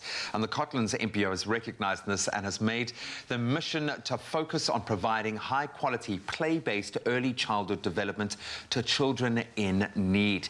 Now, they are hosting The Laugh for 67 Minutes virtual comedy show this Saturday in honor of Mandela Day, obviously, and the Cotlands CEO, Dr. Monica Stach, is joining Expresso via video call alongside comedians, Mel Jones and Angel Campy in studio, who are laughing already, and they're going to share what we can expect from a star-studded lineup and what promises to be a lighter moment. And boy, don't we need a lighter moment right now. Dr. Monica, thank you so much for joining us. Welcome to the show. Great to see you, and great to see you keeping warm. I think you're obviously feeling the temperature like the rest of us. But maybe you can share a little bit more with us about what you as Cotlands, as an organisation, do to ensure that vulnerable children can thrive in their later learning phase of life, and how the proceeds from this event are going to be used so effectively. We have a wonderful privilege of working with children in marginalized communities, and we bring play and fun and laughter into their lives through our early learning playgroup and toy library programs. And the proceeds of this wonderful event that Mel and Angel is part of will go towards sustaining these programs. Now more than ever, our children are vulnerable. They are needing this kind of stimulation, group activities, and being with others of their age. And so we develop their social and academic skills and get them ready for school later in life. And your contributions, buying a ticket, supporting this comedy event on Saturday the 17th helps us to keep doing this wonderful work.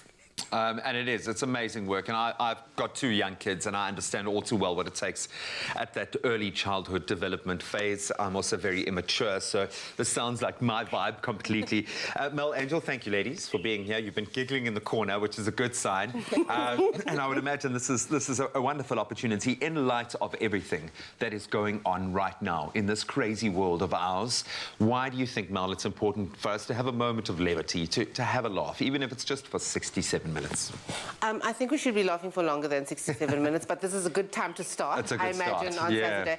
I mean, with everything going on, you can look at it from two ways, from two different perspectives. You could either be like completely depressed about it and get wrapped up in all of it and spiral downwards, or you can, which I recommend highly, you can lift yourself above it, you can rise above it, and I know that sometimes it's very difficult, but we've got to find the lighter side of life. We've got to have a little bit of gratitude, we have to have a little bit of laughter, we have to be able to look at ourselves, because if you don't, I can tell you about all of my ex-boyfriends, there's lots of people to laugh at there, but we can find people, there are people that we can laugh at, and sometimes I can show you my neighbours as well that are probably watching, sorry. So yes, there's so many things that we can laugh at, and we'll take ourselves out of the situation so that we don't feel overwhelmed. So that's why I think it's very important to be laughing. It might be a critical survival skill, to be honest, right now.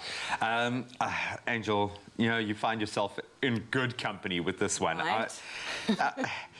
Stuart Taylor, Kagiso Mochari, Conrad Koch, Rob van Vieren, Dalen Oliver, these are amazing comedians. How cool does it feel to be able to do what you do what you love, do what you do so well, but to do it for this cause, knowing that the proceeds are going to be helping young children? Well, and that's the thing, and I think everyone in South Africa right now is looking for a reason or a way to reach out and help, and a lot of us feel helpless, and all we do is tell our silly stories and throw our neighbors, ex-boyfriends, fathers and stepmothers under the bus. And if we can do that and people can buy a ticket and get some joy, and children are going to benefit because of it. And you mentioned the all-star lineup, and as comedians, I mean, our industry has shut down during lockdown. So this is a virtual event, but that's why Mel and I keep giggling. We never see each other anymore, and it's so amazing that doing something we love for a change to help children is... And you'll laugh at each other as well, which helps. You know, like we've learned to laugh at each other's jokes. Dr. Monica, great cause, and I'm a firm believer that if you just provide a way for people to have an opportunity to do something good, Is that Dalen? Is that Dalen Oliver? Yeah, that's Dalen's on screen lockdown right there. Just have that on screen for 67 minutes. Can we do that? Just put that on screen for 67 minutes. Job done, money well spent. Dr. Warika, how can people access the show and how can people view it online after it launches? So you can buy your tickets from Quicket, so it's really easy to get access to it. You just look for Laugh for 67 Minutes as the event. And then after the event, it would also still be available until the end of July.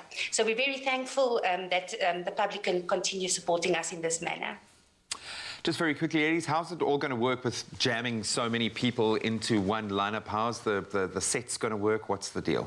I can't be bothered about the other people. I'm going to go there and I'm going to do what I need to do. And if I haven't worked in a long time, so I'm going to take up as much time as I possibly can. 63 minutes. 67 63 minutes of Mel. They're going to take care of themselves. We're going to elbow each other out of the way. We're just going to be shouting our names. It's going to be a lot of this going on. Okay. Okay. No, but there is a really good virtual studio that was very good social distancing, and we're each other's audience members. Yeah. And which is. Do you see who the responsible one is? Yeah, I know. Yeah. That's why she's been included. They needed someone to be grounded. I'm the class captain. You're all incredibly wonderful human beings for doing this, and just unbelievably funny people. And I think to have so many of you all jammed into one virtual space is going to be pure magic.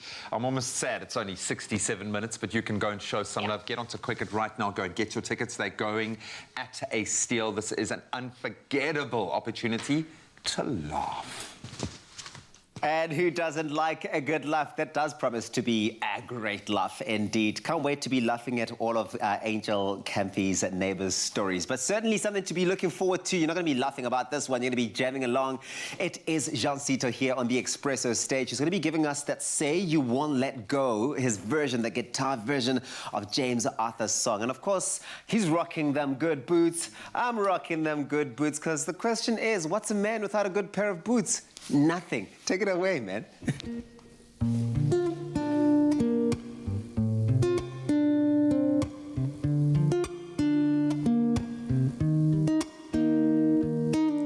I met you in the dark. You lit me up. You made me feel as though I was enough. We danced the night away. We drank too much. I held your hair back when you were throwing up. Then you smiled over your shoulder. For a minute I was stone cold sober. I pulled you closer to my chest. Then you asked me to stay over. I said I already told ya. I think that you should get some rest. I knew I loved you then, but you never know.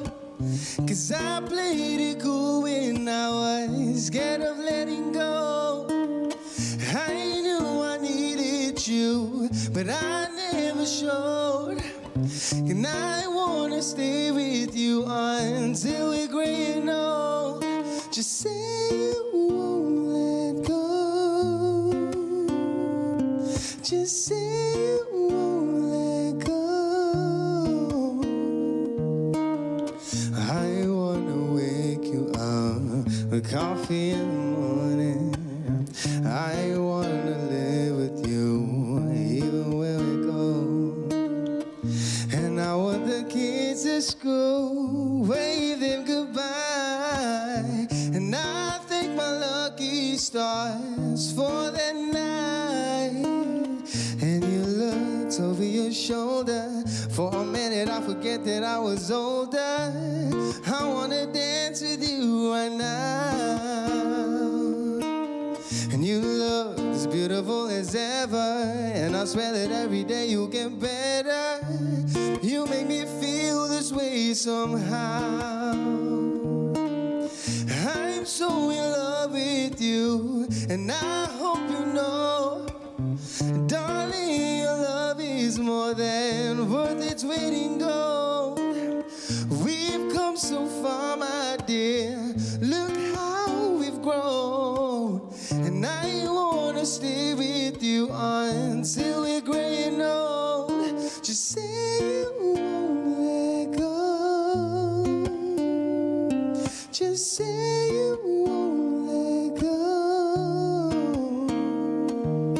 say you won't let go. Just say you won't let go. Say you won't let go. Just say you won't let go. Say you won't let go. Just say you won't let go. Ah, come on. Oh, yes. Oh, yes. It's all the cozy vibes you want here on your Feel Good Breakfast Show on a beautiful Thursday morning. Jean-Cito here on your Feel Good Breakfast Show. One more performance still coming your way. Let us know what you thought of that one. Expresso Morning Show, SABC3. Remember the hashtag Expresso Show. Loved it. Put it here.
It's my feel-good breakfast show.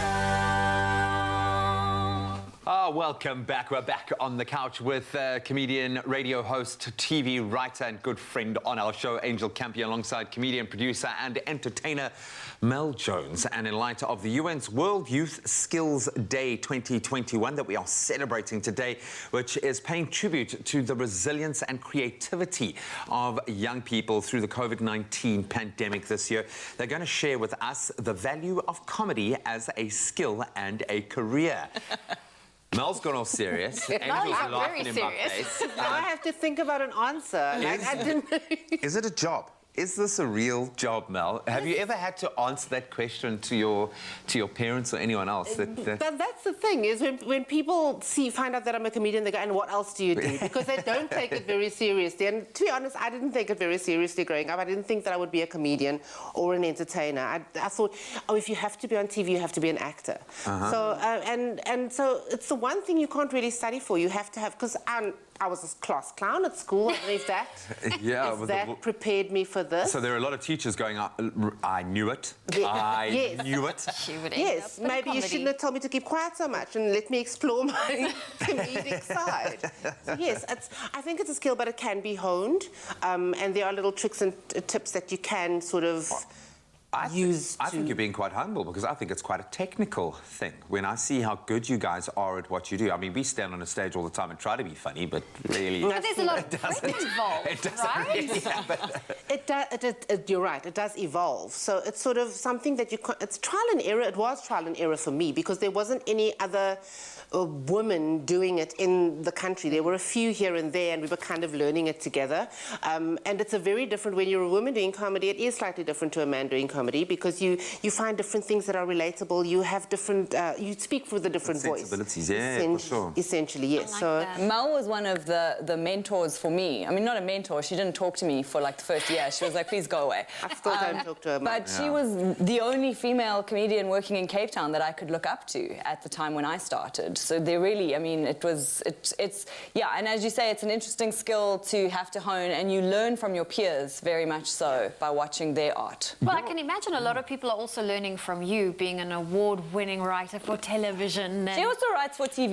Did you just go? Don't learn from me. Did you just raspberry us?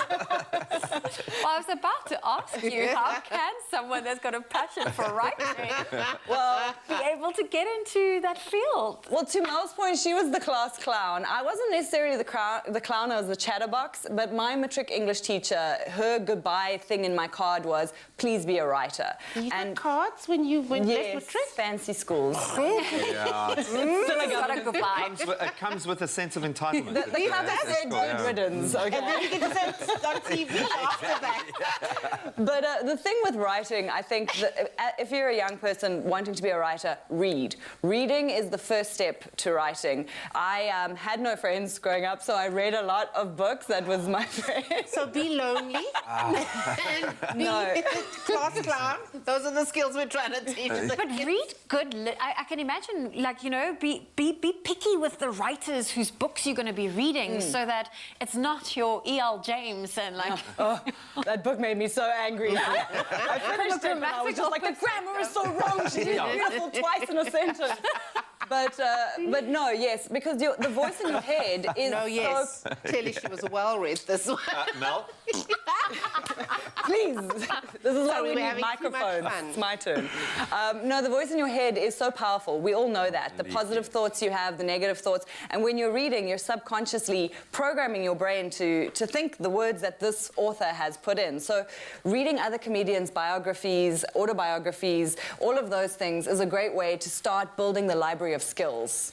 What is it that allows you to stand up in front of a room full of people? Because I've realized in the presenting, the one gift it's given us is that I can now sell stuff because I can make an emotional connection, and I love the sound of my own voice, and those two things connected. They work really well together. But you've done international comedy festivals. You've got to stand up in front of a packed room full of people that you've never met before. That must be terrifying. What kind of public speaking skills have you honed through your comedic journey? I think that a lot of the time it's a conversation that you have with yourself, and no matter who you are, no matter how many times you've been up in front of an audience, you still get a little terrified at times. So there's a bit of a self-talk that I have before the time, and I kind of go, you know what? People need to hear what you've got to say as much as you need to say it. Yeah. And especially for comedians nowadays, people need to laugh more than anything. So as much of a privilege as it is for me to stand in front of people, it's also a responsibility. I also have a responsibility to kind of make people laugh, and not a lot of people can do it, so I've got to do it, and I owe it to them to kind of do the best job that I can. So that's the self-talk that I have. I'm going to steal your pep talk about people need to hear more about what you have to say than you have to say it. Because normally my pep talk to myself is, you're not going to cry. No. I'm not going to cry. Don't cry. I actually say that quite a lot as well to myself. Yeah, I had a good cry yesterday. I cried this morning when we spoke about Cotlins. But please don't forget to catch these two phenomenal comedians and an amazing lineup. Probably the best in the country for 67 minutes of laughter. It's a virtual show. Go to quicket.co.za to get all of the... Just $100. That's nothing. And most importantly, I just want to add to this conversation... Skill. That's a skill. Funny. But listen, we are back in the kitchen and we are satisfying the sweet craving, and it does not have to be complicated at all. They even involve an oven when you have the clover fruits of the forest in your fridge. Now, our fruits of the forest tart with maple fruit is the perfect afternoon treat, and Chef Tumi Chumi shows us exactly how and quickly it is done. Keyword here, quickly. Quickly. Simple, easy, quick, delicious still. You're my girl. All right, to get it started, darling, what I'm going to do is I need to start mixing our condensed milk and our fruits of the forest. But you've got the crust there that you already... I see you've crushed the biscuits. I've been crushing. Frustration's out. This is a bad day. I'm just going to take all my frustration out in this biscuits. All you need to do now is just mix in that butter together, because no biscuit base works or gets held together perfectly without an addition the batter. of some... so we need some butter. In this instance, we're using that butter. You mix it up together, and in essence you want to make sure that the biscuit base is solid, so it does need to go into the fridge to set. It does, I know. Smells like butter heaven. It's the butter. Wow. The butter is the magic there. And into our condensed milk, I'm going in with 2 cups of our fruits of the forest. In essence, we're trying to mirror the fruitiness of this tart, of this dish with the fruits that we're going to be making here. So we're going to be using some pears and some apples. So I'm going to ask you, once you're done with that base, just to cut up some apples. So you're basically telling me, like, get done with it. Basically. You did say it's quickly, and I'm just trying to smooth it out. There we go. And it's such a simple dish because, like you said, it's simple, easy, and you can prepare it in the microwave. You don't have to worry about going to cook in the oven and spend 3 hours. My friend, we're getting away from all of that. We're not trying to spend too much time. Yes, we've got to eat, but we're not going to make it a labor of love. Hell no, we want to have fun. See, this is why you're my girl. You're my girl. You speak my language. I don't like spending a lot of time. I'm quick and easy. Anything that's convenient. Awesome stuff. That's my vibe. Can I ask you to pop this in the microwave for us then, just for about 4 minutes? While you do that, I'll get started on the apples. I was like, where's the microwave? Awesome stuff. And in essence, all we want to do is we want to cook down our fruit. So maybe I can start by switching on our stove. How long? 4 minutes is perfect. So all I'm going to do now is I'm going to start toasting up our flavor profiles here, our spices, our aromatics, which is some star anise and some cinnamon. All we want from that, actually... I'm not here to work, I'm here to look pretty. So please get started on those. So I'm just kind of chopping it up? Chop it up nicely. All we want is to cook it down so that it's nice and rendered, but we still want the texture from it.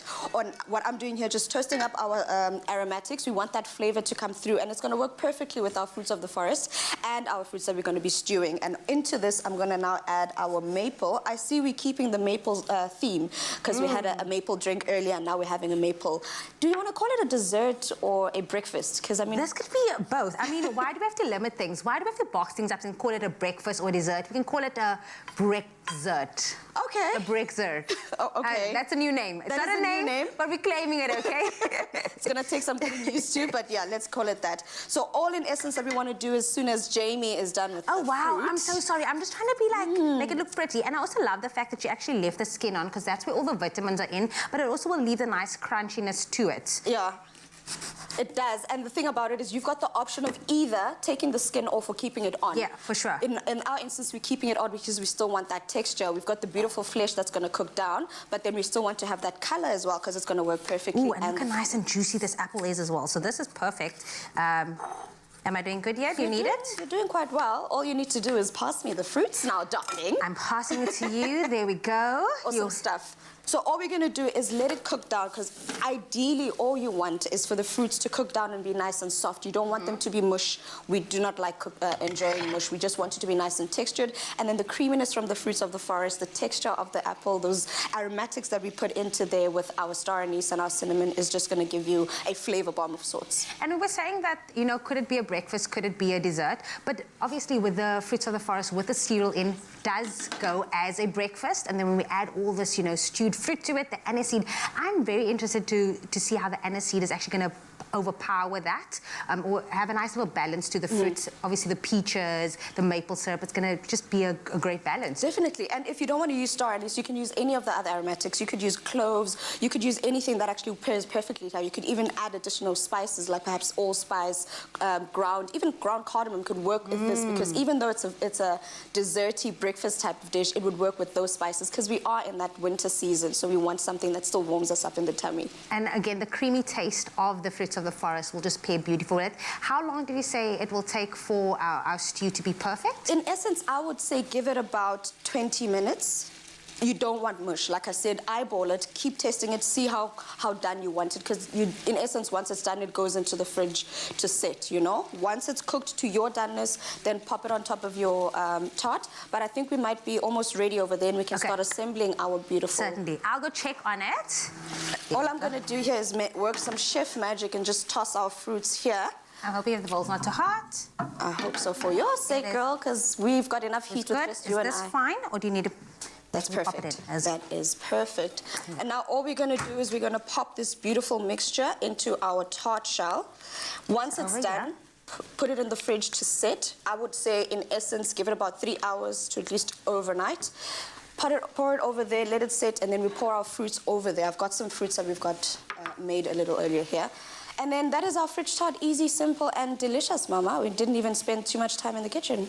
ExpressoShow.com is where you can find the recipe and ingredient list. And I'm just going to put it over there. And our breakfast is complete. You're welcome, everybody. You are welcome. Fruits of the Forest from Clover just added real cereal crunch. A symphony of fruit, oats, seeds, and granola crunch. Fruits of the Forest. Real fruit, real cereal, real tastes. Made with love by Clover.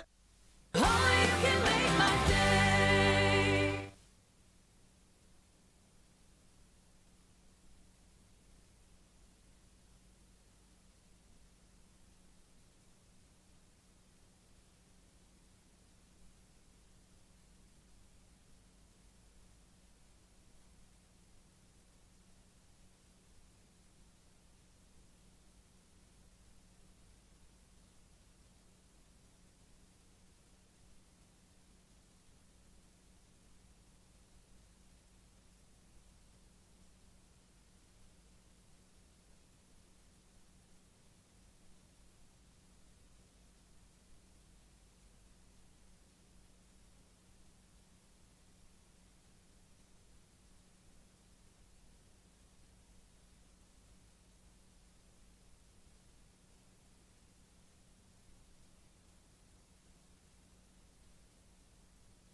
It's my feel-good breakfast show. Welcome back to it, your feel-good breakfast show. It is Expresso. We're live here on S3 on this beautiful Thursday morning. We're chatting Youth Skills Day, and we're talking about the fact that there's 46.3% young people unemployed in the country. It's a staggering figure, and it's something that's got to be done about it.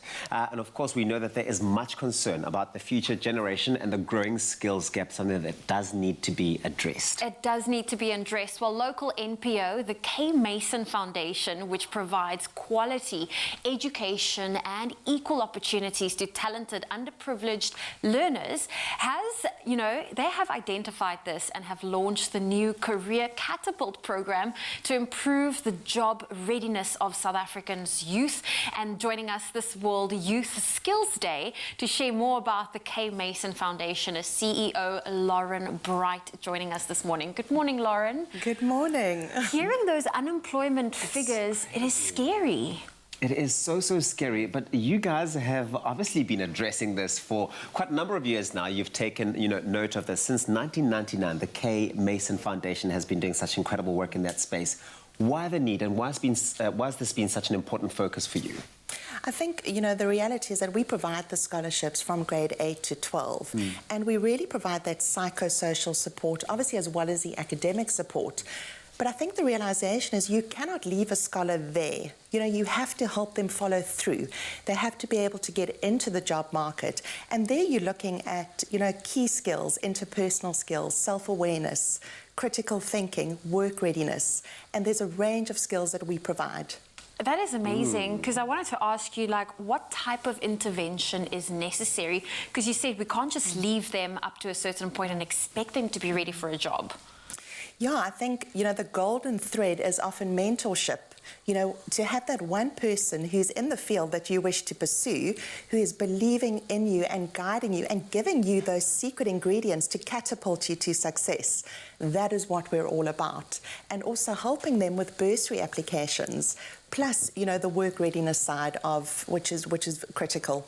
Well, the job readiness is a big focus for you, and it's such a critical one, and I'm so glad that you shine the spotlight on that. What are some of the challenges that learners find when it comes to being job ready when they get out there?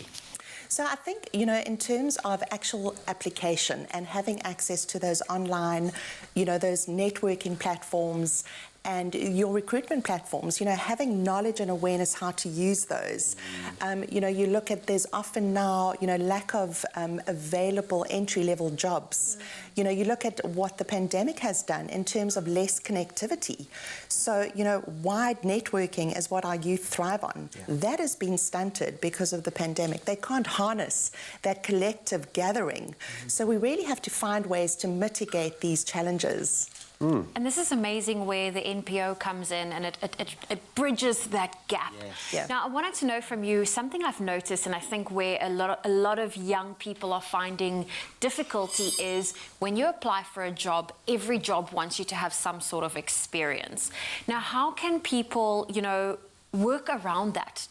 How can we get more people into those entry-level jobs and create big corporates or businesses to create those levels for them? So for us, Zoe, that's really where the mentorship comes in. So what we do is we connect our scholars to global and local experts in the field that they wish to pursue to help catapult them to success. So that mentor exposes that scholar to their network, to internship opportunities and to job shadowing opportunities. You know, everyone always says we want experience, and the scholar's going, well, how do I get it? Please give me a chance. So if I can urge people out there in corporates today to do anything, it would be to really allow those driven scholars the opportunity to come and just job shadow. You know, we start our programs in grade 10. So job shadowing is a key element, and obviously mentorship being the golden thread. Job shadowing is so important, because I thought I was going to end up in the hospitality industry, and I did 1 week in the job shadowing, and I was like, not then you knew, right? And sometimes it really is that it's getting into the space, being on the ground and seeing whether that works for you or not. But Laura, such fantastic work you are doing. Well done. And I hope that so many young people out there who are watching right now, who are between grade 10 and the age of 25, are able to take inspiration from that and run with it. There are many opportunities out there. Sometimes you really do have to look at, you know, getting in there and getting your hands dirty, connecting with organizations like the K. Mason Foundation and really stepping into the zone.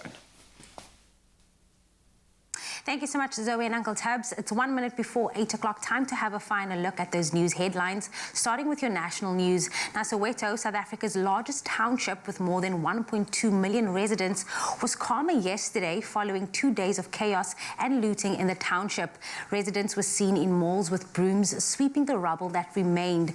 Now, mop-up operations have also begun in parts of KwaZulu-Natal following the looting and unrest, with residents and students cleaning up the streets. Sona Mpungose, a civic leader and community development activist in KwaMashu, Durban, said he decided to mobilize community members under the banner #Operation Cleanup KwaMashu and #Rebuild Our Communities, and they turned up in numbers. Now, staying with your local news as well, the Durban Chamber of Commerce and Industry is calling for the declaration of a state of emergency in KwaZulu-Natal. Looting has left businesses across the province crippled.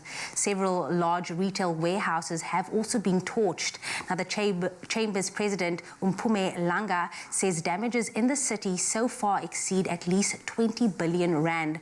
Now, some 40,000 formal and small businesses have been affected, and at least 5,000 informal traders severely affected, accounting for some 130,000 jobs. Now, more than 90 pharmacies have been destroyed and looted beyond revival. And then looking to news further abroad, Angolan health authorities say malaria cases in the country are on the decline. This as some 5,000 people have already died from malaria in the oil-rich nation this year. Now, the government had distributed test kits and drugs across the country to combat the epidemic, with the result that fewer cases and fatalities were being recorded. Angola is among the 10 countries with the highest number of malaria cases and deaths in the world. And then police in Paris have clashed with protesters rallying against President Emmanuel Macron's plan to require a COVID-19 vaccine certificate or negative test to gain entry to bars, restaurants and cinemas from next month. Now, Macron has announced sweeping measures to combat a rapid surge in new coronavirus infections, including the mandatory vaccination of health workers and new health pass rules for the wider public. Now, critics accuse the president of discriminating against those who do not want the COVID-19 jab. And then finally, amidst the spree of arson, looting and violence in Durban, of late a mother trapped in a smoke-filled building with her toddler tossed a baby to a crowd in the street in a desperate attempt to save her. Melokuhle, she will be 2 next month, was neatly caught by a group of complete strangers who had beckoned to mom Naledi Manyoni to toss her to them from a balcony. Now, looters had started a fire in the building in which Naledi had been visiting her partner. They were on the 16th floor, and the lift lift was out of order. Naledi frantically ran down the stairs with Melukuhle, but from the second floor, the area was blocked. She reached a balcony from where she screamed for help, and when the people beckoned to her, she tossed Melukuhle to them. Now, mother and baby were safely reunited by firefighters some 20 minutes later, and that is definitely a story of hope here on your Feel Good Breakfast Show. That is where I wrap up your news headlines for this morning. Here is G with a final look at the sports.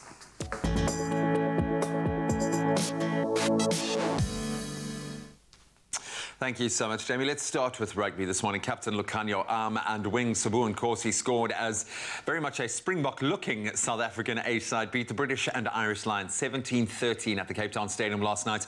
A strong and very physical first-half performance by South Africa, securing the match in the end and handing the British and Irish Lions their first defeat in their Lions Series tour. So the South African A-side will now take on the Bulls this weekend, while the Lions will be up against the Stormers, both fixtures taking place in Cape Town. Then staying with rugby, not the best news. The Currie Cup fixtures between the Sharks and Pumas and Griquas and Bulls have been called off due to extraordinary circumstances. South African Rugby confirmed this yesterday. The match between the Sharks and Pumas tomorrow has been cancelled due to the unrest in KwaZulu-Natal, while Saturday's fixture between the defending champions, the Bulls and Griquas, has also been called off. All teams will be awarded 4 points, as the scores in both matches will be noted as 0-0. Then Saturday's second match between the Lions and the Cheetahs in Johannesburg will still take place, and kickoff for that one is at 2:45 in the afternoon. And then finally, on to footballing news, and great news. South Africa will face Mozambique in the COSAFA Cup semi-finals. That was after finishing at the top of Group A. So Bafana enter the knockout stages of the competition as the only unbeaten team in the tournament after a goalless draw against Zambia at the Nelson Mandela Bay Stadium yesterday. The match between South Africa and Mozambique will take place at 2 p.m. tomorrow, and then 3 hours later, that second semi-final match between Eswatini will take place there up against Senegal. That's a wrap of your sport for this Thursday morning. Let's get one last look at the weather and see what the temperatures have in store.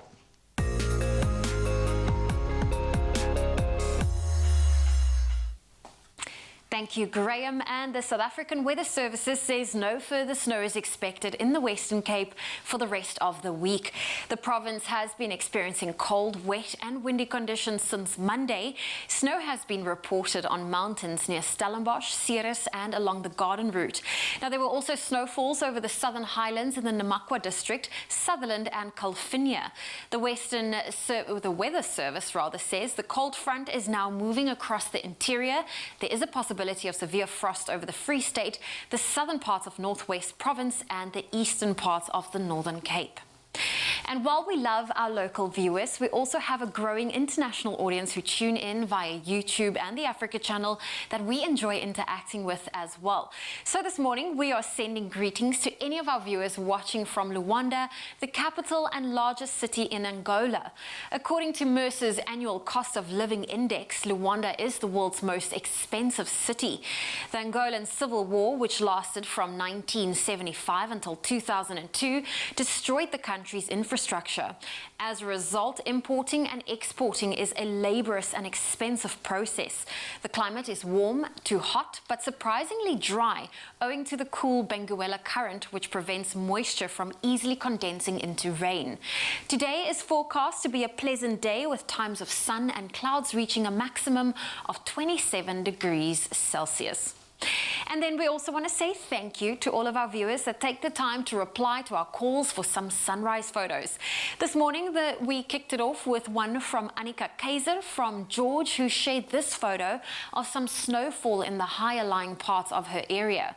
Koen Mans from Potchefstroom shared this early morning shot capturing a silhouetted tree with some lovely hues of pinks, blues and yellows in the sky as the day begins. Then at 7 o'clock, we showed off Ilani Klaasen, Heineke's mayor picture from Bloemfontein, who shared this beautiful blue sky scattered with a few clouds as the day begins. We also hope that you are keeping warm in Bloemfontein this morning, Ilani, because it is freezing cold. And then lastly, Rina Fasan from East London also shared a shot of the sky in her area And this is showing off a range of stunning colors cast over the area. And then we want to say, please do continue to share your sunrise photos with us. You can do so on the Expresso Facebook page. And we also would love to see some more snow images if any of our viewers have ventured to the areas that have had some snowfall. Let's take a look at your temperatures for one last time this morning. In Polokwane, a low of 3, a high of 16 can be expected. Mbombela 8, 21. Pretoria 2, reaching a high of 16. Johannesburg 6 with a high of 13. If you're in Mahikeng, 3 is your low, 17 your high. Klerksdorp starting off on a low of 0, a high of 17. Kimberley, cold, -3 with a high of 15 for today. Bloemfontein, stay warm as your low for today is -7 and your high 15. Richards Bay, 9, 21. Pietermaritzburg, 2 with a high of 20. Durban, 11, reaching a high of 20. Mthatha, cold, -2 is your low, 19 your high for today. East London 8, reaching a high of 21. Sunny conditions in Cradock, a low of -4, a high of 17. Gqeberha 5 with a high of 18 for today. George, sunny, 6 is your low, 18 your high. Cape Town 5, reaching a high of 17. Worcester 3 with a high of 18. Sutherland starting off with a -2, reaching a high of 10 for today. And Uppington, expect a low of -1 and a high of 18 degrees Celsius. Well, that's where I leave your weather for this morning. If you have a beautiful sunrise photo to share with us, please do so on the Expresso Facebook page. Thank you so much, Zoe. Well, it is indeed World Youth Skills Day. We are celebrating that, and we have a few essential kitchen skills to show you to take your cooking skills to the next level. An award-winning afternoon Expresso chef, Chef Chubby, now joins us in the Expresso kitchen to show us how to elevate your kitchen game, yeah? Basically, because as a chef, there are a couple of standards, things that you're going to be called to do often that you really need to know, and a couple of things that are going to just raise the game. I'm very excited about learning how to emulsify, so that's why I'm here this morning, why I have an apron on. But maybe let's start with an egg. Poaching an egg has got to be one of those things that you're almost judged by as a chef. Yes, definitely. And I know that it's mainly for chefs, but it is important with us being home nowadays to try and impress our loved ones. We're all cooking. So why not? So what you've just seen me add in there was some vinegar, right? Whenever you're poaching, it's important to always have an acidic ingredient in there. So we've got some water that's been boiling. We're now bringing it down to a simmer because in essence you don't want the egg to break. That's gonna, and the boiling water, all that turmoil is gonna, Right. In school we were taught to make a whirlpool, but I just want to show you a different way. So in essence what you do is you make a whirlpool in the center of the liquid. And that centrifugal force then keeps the egg together. Okay, perfect. Science. And whenever I make poached eggs, I always suggest that you use the freshest of eggs. The reason for that is because we've got the yolk and the albumin, the white part, the egg white. As long as your egg is fresh, it still holds its shape. The older it gets, the more saturated it gets and the more liquid. Okay. So in this instance, now that's one hack. That's a hack within a hack. So use fresh eggs. Okay. Use fresh eggs. So all I'm going to do is I'm going to try and drop it into the center of the liquid, of the water, and then just let it do its thing. You don't want your water to be bubbling at this point. All you want is you just want the water to be hot enough. It's come up to temperature. It started boiling. I'm going to slowly just increase the heat, but we leave it now. You don't want the bubbles. You don't want the bubbles because that also forces the egg all over the place. So while we ignore that, baby, do its thing, we're going to get on to a next step. Okay. Another trick. Another one. People struggle with this. Okay. You want to open your avo. You want to make sure it's good. First step, make sure you've got a sharp knife. And not all of us have knife sharpeners at home. You don't have those mechanics where you're like a swordman in the kitchen. So just take a cup, any mug at home. The bottom of it. So any ceramic mug. Any ceramic mug. Even a side plate, even a plate, the bottom. If it's got that rough ceramic edge. Correct. Okay, cool. And all you do is just run your knife along on the edge there. That helps to sharpen your knife. It's so funny because I've got a ceramic knife sharpener at home. Oh, look at you. So You've got fancy stuff. I don't even have that. Wow, I could have been using my cup the whole time. Okay, that's brilliant. And that's it. And you just sharpen it until, well, this is quite sharp, so that's in essence the trick. And then to make sure you get your avos, like some people do it on the surface, this is how I prefer to do it, where you just cut the avo in half. Wow, look at our... This is like a ninja blade here. And then separate the two halves. There you got your avo open. But now you need to get this little baby out. Trick, make sure it's a big knife as well, because these ones don't have the space. So your knife, just hack it. Karate chop. There's your Boom. center out. And then we And it's also quite a satisfying feeling to go. It is. Definitely. I feel like a ninja whenever I do Yeah, this kind of exactly. things. And then we obviously want to make sure we serve people some avo. And if you're making slices, I usually use the back of the knife and not the front, because you Okay. might end up cutting yourself. So all I do is the back of my knife. Because a ripe, soft avo, you should be able to kind of play through that anyway. And if it's too soft and you use the other end, you might cut yourself, which we're trying to avoid. And then make some... I am a cut risk in the kitchen. I've done it many times. This is why we've got you on whisking duty, my darling. Yeah, I know. I'll probably find a way to use this whisk to hurt myself. Please don't. No, I won't. I love that. Brilliant. Sharp Awesome. knife. Brilliant. Egg. Brilliant. Please, can you teach me how to emulsify? Emulsification. I want to emulsify. Right. In your bowl, you've got an egg yolk. Okay. Right next to that, you've got some red wine vinegar, you've got some salt and some mustard. And whenever Okay. you're making a mayo or emulsifying something, it is also important to have some acidic element there. Okay. So in this instance, so you can add all the ingredients All of these? besides the oil. Okay. And then whisk it up. What you're trying to do is you want to make sure they, in essence, become like a slurry, like a sauce of sorts. But it's going to be very liquid. Can I But use now, it? in order Okay, to no, add... that's fine. That's in order to make it thicken, we want to make sure we add our oil gradually. You don't want to plop it all in at once. So whisk it in first, whisk it all together first. First step, all the babies together. Mix. That is it. So you can use an egg yolk, you can use the full egg, it's completely up to you. Oh, really? Okay. Yeah, I normally just use the egg yolk, but the egg also works perfectly. It's just up Of course, that makes enough. That's perfect. And then you can now add your oil. In fact, let me do this. Let me add the oil. Okay, and then I can do the whisking. Cool. Yes, and you just gradually add it, but you make sure you whisk it. And then the harder you whisk, the more you keep whisking, the more it emulsifies. Can I just ask you to show our viewers exactly what we're talking about now? It's getting thicker. Look so how the more beautiful, creamy, and wonderful that is. perfect. So the more Going, oil girl. you add, the thicker it gets. So depending on whether you want a thick consistency or runny, that is in essence it. Oh, it's come to. I thought it was going to like fail, and I was going to look like an absolute idiot. No. But this I'm here is to make you amazing. look like a star, I my know, dear. because you are award-winning and well. a superstar. Look at that! I just made mayonnaise. That is amazing. That is so cool. If you want to create your own mayonnaise, pick up any of these tips, you can go to expressoshow.com. We have all of our culinary inspiration there. Well, after the break, we're going to get to meet the man behind the award-winning food truck, Alexander Tarao. And of course, Alex is someone that, to me's eyes, look at her eyes, light up with fire. It is the arch nemesis, but he is a great guy and an incredible chef, and we'll meet him in just a moment. Are you Mzansi's next cooking star? If your cooking makes the pots born, enter to be on SABC2's new show, Color Your Plate with Koo. To be part of the show, buy any 3 Koo products and send Koo 5 a day to 072-741-5357 on WhatsApp and follow the steps to load a picture of your colorful meal with your own twist. Stand to win your share of 500,000 rands worth of prizes with Koo. Koo uzogcwala.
Nourish your skin with Ingram's for Men, enriched with triple glycerine.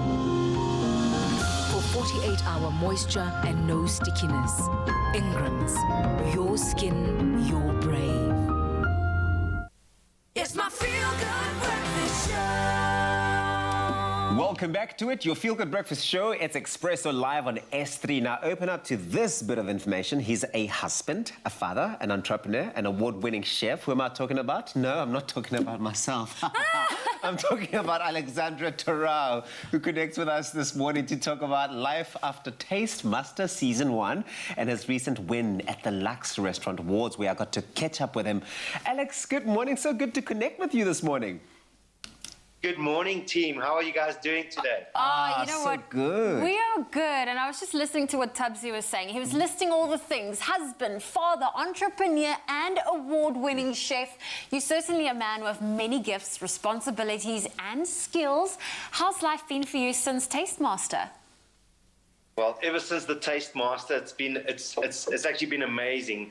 For anyone who wants to participate in Taste Master, it's a fantastic platform to get launched, to basically highlight your profile as a brand or anything that you do. I mean, the same happens with many other TV shows around the world.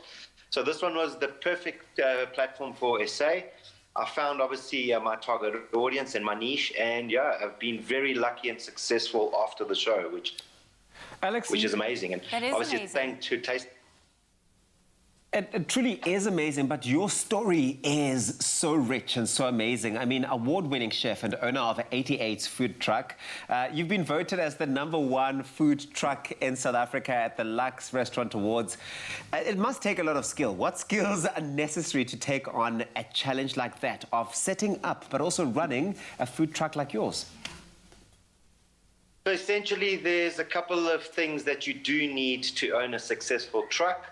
And that is, you have to have great food, you have to have a personality for your brand, and your marketing needs to be on point. Those three things together makes for a successful food truck, a successful business, and obviously that's what's going to keep up essentially enticing people to come back over and over and over. And those are some important points that you mentioned. Now, the Taste Master Season 2, it is coming up. What were some of your favorite moments from your season?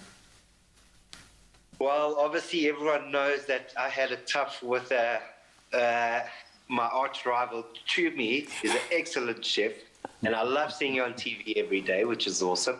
But obviously, meeting different people, also knowing that we had a wide range of judges from Gregory, Zola, from Abigail, and obviously the entire show was so different from anything else on TV. And I must say, it was really well done and filmed, so it made it for an even better show for any person who actually saw it. So, no, I enjoyed it from day one. I miss it. And for those taking part in the new one, they must do it. If you're having doubts, just do it. You'll enjoy it. Well, you've had the full experience of what the Taste Master is able to do for someone like you who runs a business like that. But if you had to sum up in one sentence and in one sort of like bit of advice, what this show has the possibility to do for someone, what would you say to that person trying to enter? I believe in one phrase, it's a kickstart to your career that you want to be in. If you're just someone at home that cooks and is amazing at it, this is the show that you must get on. If you are someone that is doubting the capability or your creativity in the kitchen, this is the show for you. If you are the person that gets invited to someone's home to cook, this is the show for you. This is the platform to launch. Yeah. I love that. I love that. Thank you, Alex, for joining us and connecting with us this morning and really just sharing a bit of your journey and encouraging those who are curious to see what it takes to whip up a delicious dish from your food truck. Let's also take a look at some of the behind-the-scenes look. Thank you.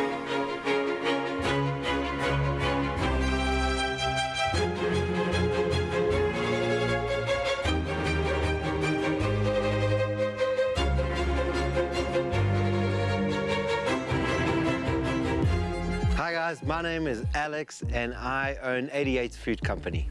So running a food truck business is not easy, but it's also easy in a way. The prerequisites to running a successful food truck is you've got to have great food and you've got to have great marketing. And together, that's what makes an excellent food truck.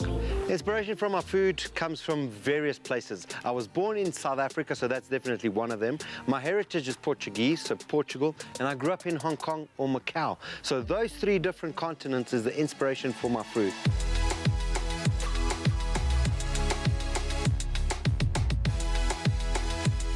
Today, I'm going to show you very easily how to make 2-minute noodles exactly how they make it in Hong Kong and Southeast Asia.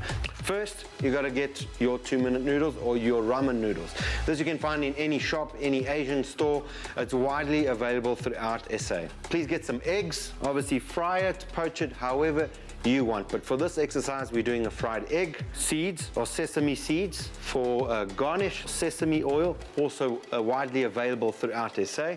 A little bit of chili, but in this case, it's a peanut one. It's an Asian tone. It's really nice. It's not so hectic, but adds a lot of flavor and depth to your dish. Then finally, some bok choy. This is really cool. It's widely available in any store as well, and it's super healthy for you. It's a superfood as well. Now, let's start. Put about 2 cups of water in a pan and bring it to the boil. There you go. Take your ramen noodle and slap it right in. We're gonna take some of the bok choy, and we're gonna throw it right in. Thirdly, we're gonna add in our spices. So we're gonna throw that straight in. And once they start to break up, don't toss them too much because we still wanna keep that form. So when we tip it over into our bowl, that they remain consistent. So they're not all over the place like a pasta. Okay, so now you're ready to eat this noodle. So what we need is a beautiful bowl. Grab your pot and just take the contents and slowly tip it in. And there is a very simple ramen. Next thing you're gonna do is you're gonna add your egg to the equation. So a beautiful egg there. So now that we've done the assembly of your noodle, your egg, and your veg, we're gonna add all the other stuff that adds to this dish that is really cool, that's really funky, and it makes it street. It's very different from your microwave meal. So here we go with our chili. We put it right here, and this is obviously just gonna add a whole bunch of depth to that dish. Secondly, we're gonna add sesame seeds. Look at that, beautiful. And then some sesame oil. That's gonna give punch of flavor, and you can finish off with a couple of leeks. Happiness. There you go, my friends. This is our concha mein noodle, which we serve out of our food truck. So absolutely amazing, stunning, easy to make, and absolutely delicious. Enjoy. At the Lux Awards this year, we were nominated twice. We were nominated for Best Food Truck in South Africa, and we also nominated for Best New Pop-Up Restaurant. Fortunately, we won one of them, which was Best Food Truck in South Africa. We're feeling ecstatic. It's something we've been chasing for the past few years. The Taste Master Season 1 was absolutely critical to what I'm currently doing. There's a lot of people who actually recognize me in malls and shops and everywhere I go. And our business has also grown from that. So Taste Master has done us beautifully well. For those wanting to enter Taste Master, advice is, if you're confident, go with your confidence. Also, try and stick out. Don't do what everyone else is doing. Be your own person, do your own thing, and be as creative as you can be. Guys, thank you so much for visiting my kitchen today. But now it's time for me to really get to work. Cheers, have a good one.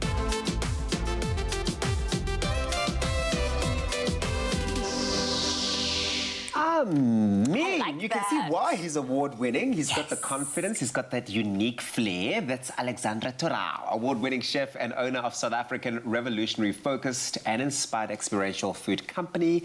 It's called 88's Food Co. That's right. And if you want to know how to enter the next season of the Taste Master, well, take a look at this.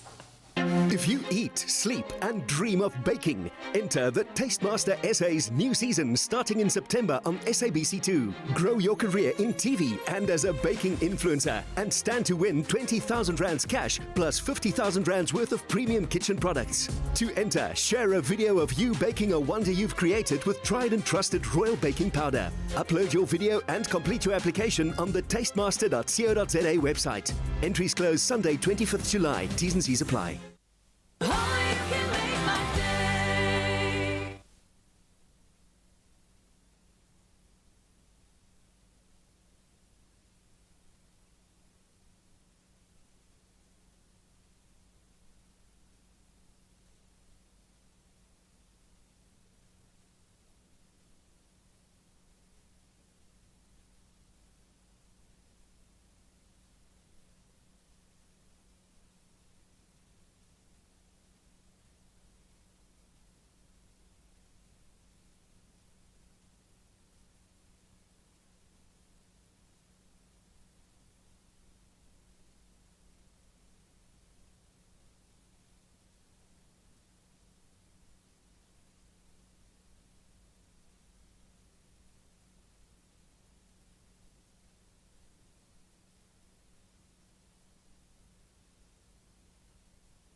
It's my feel-good breakfast show. Welcome back, everybody. This is your Feel Good Breakfast Show on S3. It's time to talk all about beauty. Now, over the past few years, clean beauty has become such an enormous trend in the global makeup and skincare industry. Everyone, every single one is becoming more aware of what they ingest, but also what they put onto their skin. Now, who better? And I say this, who better than our beauty and fashion editor, Nox Mafu, who is here to tell us more about the clean beauty and how we can practice it. Girl, I'm loving this. I'm loving this new evolution of products because people are becoming so, just aware about what they're putting into their bodies, but also what they're putting onto their skin. Absolutely. I mean, I think the clean beauty revolution, because it really does feel like that. It's a revolution of really understanding what the environment can do, but also looking at what the skin already does for itself and how then you can get products that can benefit your skin alongside the natural orders of what your skin does. And that is exactly what clean beauty is all about. But what should we look for when it comes to, purchasing products and that verifies that it is a clean beauty product? Okay, so if we were to define clean beauty, remember it's beauty made pure, so it's focused on locally and sustainably kind of resourced items, so whether it's the ingredients in there. So it's always a great idea to look, who are they authorized by, right? So people like W Beauty, for instance, are always authorized by Beauty Without Cruelty, so we know that the safety of animals is always paramount in there. We've got Schoon, which focuses a lot on using A Beauty, African beauty, so using your buchu, your natural minerals that come from the African soil. And then, of course, Skin Creamery, who've always been the OG when it comes to clean beauty. And they also focus on really the natural elements, great ingredients that focus on the natural processes, so leaning onto your fatty acids. But all of this can be found in packaging. So when purchasing, I always suggest that you have a look at the back. I was going to say this. It's so important that we actually read the labels. So important, so important. So if you look at Schoon, for instance, their big focus is on kind, scientific, and clean. And then we've also got Skin Creamery. We've also got great design here. And their rundown of the ingredients will tell you exactly what's going onto your skin.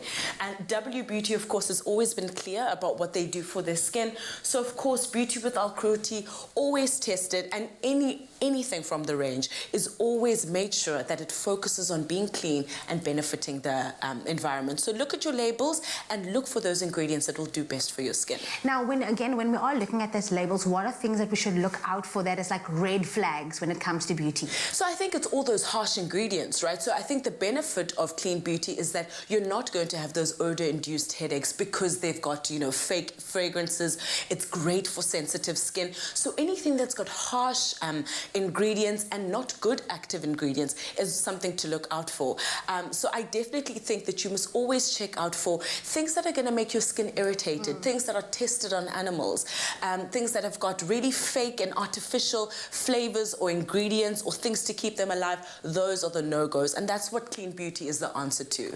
Besides, just being great for the universe and the planet, what are other benefits of using these products? I think it's just great because it leans on the natural elements of the skin. So, for instance, if we were to talk about a cleanser, right? So what I love about this item is that it really focuses on using the natural fatty acids. This has got sesame oil, which is, so that's got sesame oil right there. We've got baobab and we've got, the melon seed. Now, what I love about sesame oil is that it's a great way to take away anti-inflammatory, and it also then is a great way to cleanse the skin. So this will move into a more milky kind of substance when you use it with water, which is great for lifting off makeup, which is great for lifting off around the eye area. A lot of cleansers are like, stay away from that. But this is so sensitive to all types of skin that you can do that. So it's great to start with a cleanser, something like this. And also the milky aspect to this will also give it a bit hydrating, which is something we spoke about last week, especially we need that right now in these harsh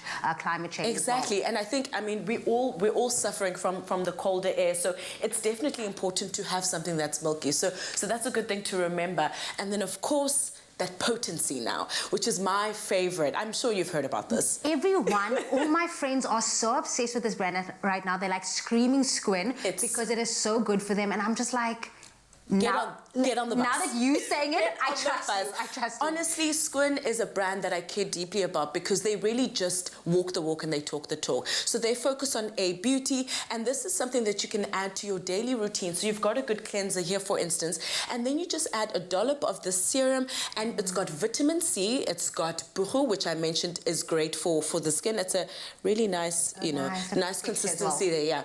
And then, of course, vitamin C, buchu, and then hyaluronic acid, which we all know is great for that, hydrating the skin. But of course, we know the OGs who are good at that are W Beauty. So we've got the serum there. And then, of course, to hydrate that skin, I always suggest a great gel moisturizer. Which W Beauty has a great range of. Also, again, hyaluronic acid, which is great for the hydration, but also what's important here is that it's got the poly shield, and that's great for protecting from the world's harsh textures and all of that. This is a great protection for that. So the use of these, you are fully protected from the elements. Fighters. Yes. Those are your fighters. Yes. It's Clean Beauty coming clean. Now, you, of course, can keep it clean and simple, and you can shop your local Clean Beauty products safely at Woolworths, and it is available online or on the app. Woolworths brings you the beauty brands you love. From the icons you swear by to local favorites. From clean beauty to coveted fragrances. Your most loved beauty brands. Edited for you. Well, I'm getting you some of that. Thank you. I'm going shopping. That's all my natural, top baby. skill, shopping. Is that how you get your skin looking so beautiful? Yeah, come on. And that fade, Come on, you're just looking amazing today. But listen, today is World Skills Day, and we really have enjoyed having those conversations around skills and upskilling and really just honing all of our different skills. We've asked you the question on our Facebook, what are some of your skills? What's the one skill of yours that you're most proud of? And your comments have come through fast and thick. Some game changers here. Nonkula Leko saying, good morning, team. My skills are to write poems and short stories. Queen. Beautiful, yeah. Valdine Fortain says, morning, love doing hair, and I can make the best rotis in the world. A queen of multiple talented But that's the thing, and people have turned those kind of home cooking skills into thriving businesses over this time. So do it, man. Business, please. I love that. Msheba saying, morning team, I'd like to have the skill of building beautiful big houses. I like the fact that you said beautiful big houses. But that's awesome. Do it, my friend. That's a trade. We've got another one here from Tiago. I haven't even read it, but I think I can tell. Good morning, family. My skill is cooking and building, and eating is also one of my skills. Why are you laughing at Tiago? Because, I mean, we're the same. Eating is one of my skills, too. I can also eat Josephine really well. Pitstone. What's Josephine saying? Josephine, we love you. Good morning, fam. My skills are in fashion and beauty. Yes. Nsikia saying I'm proud of my cooking skills, baking, cooking. Cooking seems to be quite prevalent, and that's great because that's something you can hone yourself in. You can turn it into a thriving business, a food truck, a home meals base, just like Tiago. You can eat. You can also enjoy eating the food. Maybe also enter tastemaster.co.za. Listen, we do want to keep seeing those skills come through. Please share them with us. ExpressoShow.com.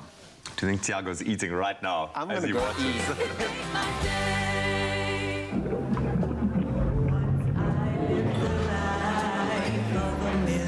The rich taste that says you've arrived.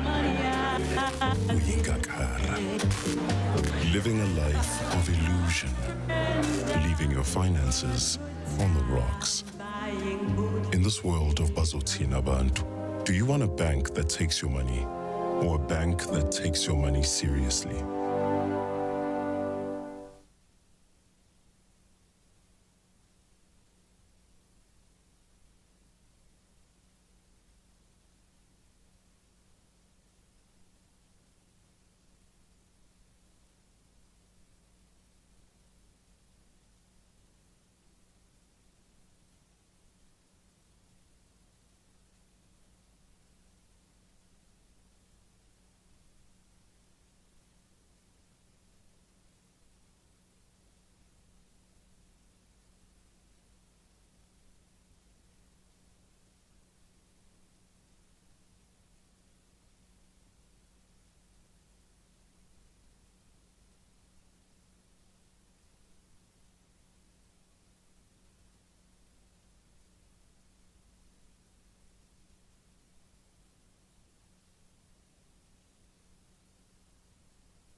It's my feel-good breakfast show.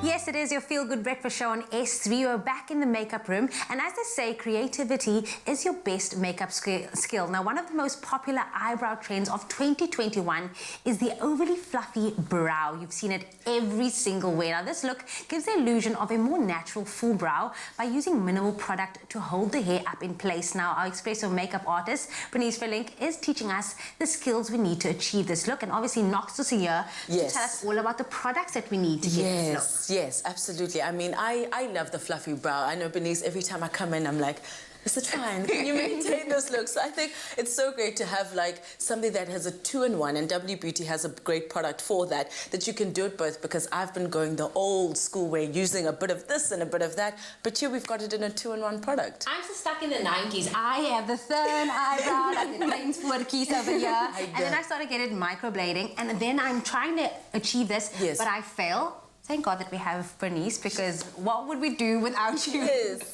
So you're going to show us how to achieve this look, and my eyebrows is going to be the one. You know. Got them. Yeah, so we actually, like they explained, we're actually doing the fluffy brow. It's a trend for this year. And the two common products that they actually use is a brow gel and an eyebrow pencil. So this is actually ideal. So today I'm doing the W Beauty 2-in-1 eyebrow styler. So it's got both in it, which is ideal, and it's also very easy to use. So if I open this, the one's got a gel on the one side, so you can actually groom and style your brow, and the other side is an angled pencil, so it's really easy. So what I'm gonna do, Exactly. I can't even tell you the things I would do to get this thing. I'll tell you now. So I'm actually gonna start with a eyebrow gel. So what you do is you actually just brush up to create a fuller, fluffy brow. Does it look like Zendaya's yet? We're getting there.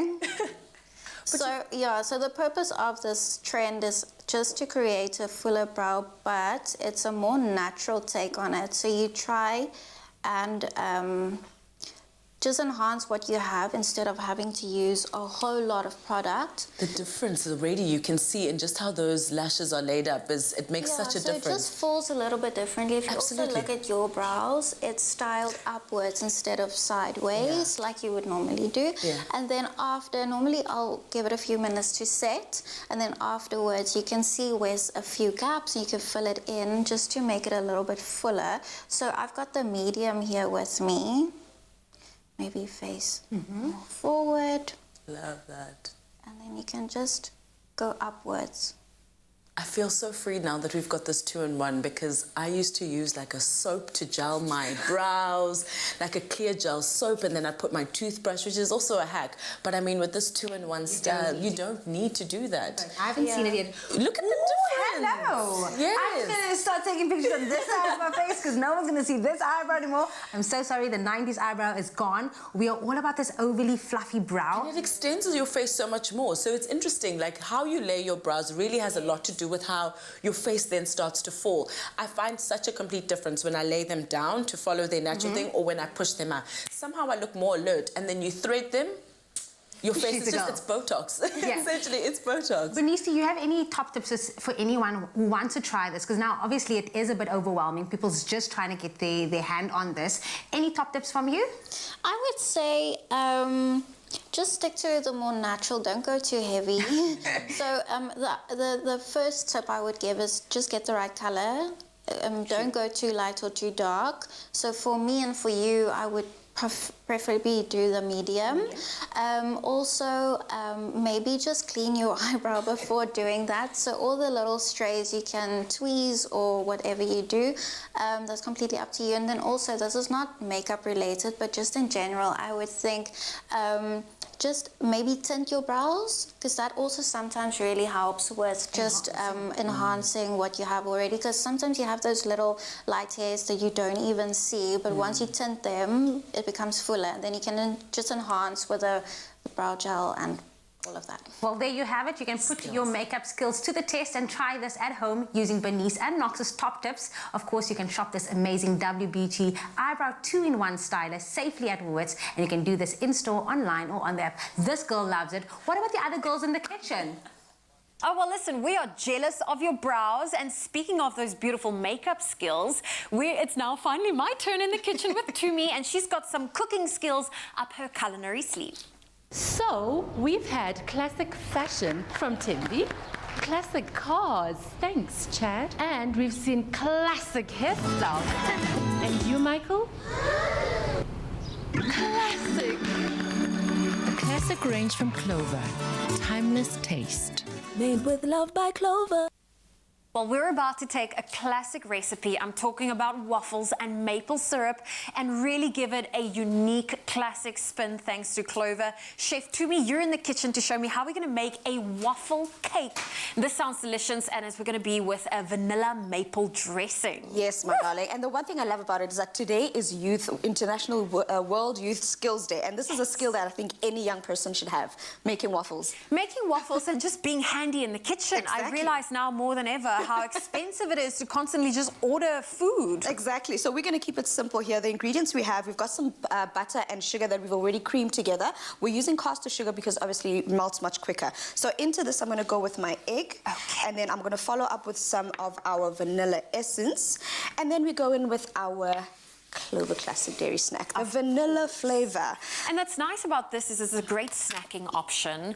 There are different flavors. It comes in different sizes, and we are using it now also in our recipe. So how much of that are you adding, more or less? We're looking at about a cup here. So I'm going to just keep scooping until I've eyeballed a cup.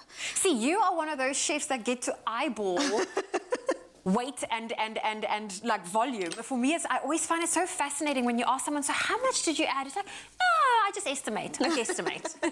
Well, then you're actually going to need that as well because you're going to use it for the frosting that we're going to be making for our waffles. Can I get started on that? You can definitely get started. All I'm going to do is just cream our wet ingredients together, and then into this I'm going to go in with the dry, which in essence is just our baking powder and flour. Fantastic. And that is our dough for our waffle mixture. Correct. That's our waffle mixture. So I've got here in front of me some whipped cream. And then how much of the Clover Classic vanilla flavor should I be guesstimating into here? I'd like to test you and say eyeball it. Eyeball it? Okay. How much was the eyeball? Let's say about a quarter cup first. So that let's start with 2 tablespoons. There we go.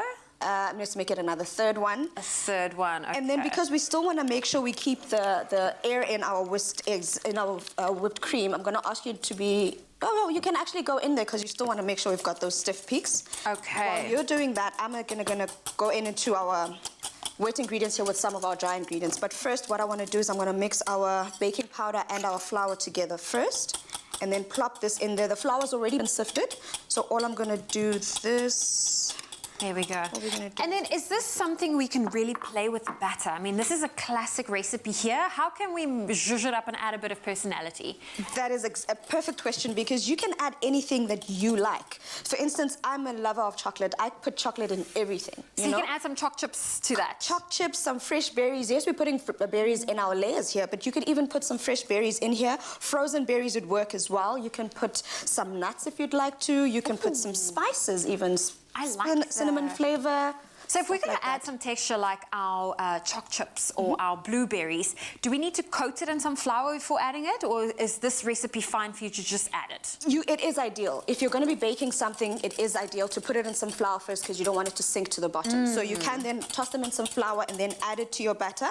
I think our batter is also perfect now because another thing is I don't want to overwork this dough because we don't want the gluten to be activated. We want it to be nice and fluffy. Okay. So I'm going to go in and scoop some of our batter into our waffle maker. It's been greased and it's hot. Very important. And the secret is you need a hot waffle maker. Correct. So I make for 1 or for 2? You're going to make for 2. Okay. I love waffles. Perfect. So we're just going to put this in there. And another trick when you're making waffles is never overfill it. So rather let the batter do the work. It'll go spread across and do whatever it has to do. See, I've been guilty of that where I fill the entire thing and then when I close it up, it oozes out on the side. Okay. So now we've already got some finished waffles here because we are making a cake at the end of the day. So how are we going to assemble this? So you've already got some of the mixture already done there. So you can actually start layering up there. So I see you've got some strawberries. Let me take them and start halving them for you. And then we'll add them as texture into our cake there. So I can just literally put our cream with our Clover Classic vanilla that we're adding to the middle, so I can just spread that like this. Perfectly, and that looks very nice, very chefy. Very, definitely very chefy. And this is also a part where you can add other ingredients as well. So if you're making the choc chip flavor, you could add the choc chips in there as well. So there's specks of the brown chocolate in there and the white, the color, so it looks pretty. The different colors, all of that. You can do your thing. I've done my So how many of the berries are we adding the berries at the top or now? Just in the ends, yeah, just in the corners there. There we go. Perfect. We're just gonna add another Second one. layer. See, this is teamwork. I love the idea of a waffle cake. I think for my birthday next year, a waffle cake's going to be top of the menu. Perfect. And you can even, if you want to, you can even replace it with some actual ice cream. Work your dairy snack into the ice cream, and that just gives it a whole other flavor altogether. There we go. Okay. Perfect. You're quite good at this. I'm trying. I feel like I learn best from the chefs in the kitchen. There we go. So how many layers should we really go for? Let's go all the way to the top, Zoe. Let's just take it all the way we are to the not top. going to take any shortcuts, but if you love the idea of this waffle cake recipe with our vanilla maple dressing, simply head on over to our website. That's expressoshow.com. Get yourself the ingredients and the steps to make this delicious waffle cake. As you can see there at the end, we have the beautiful finished one, but I feel like now I'm being challenged to just really get it up to the top. There we go. To me, I love what we've created. Et voila. This looks amazing. Okay, we need to tuck into this for breakfast, but if you've missed any of the steps, we have a recap for you. Yay!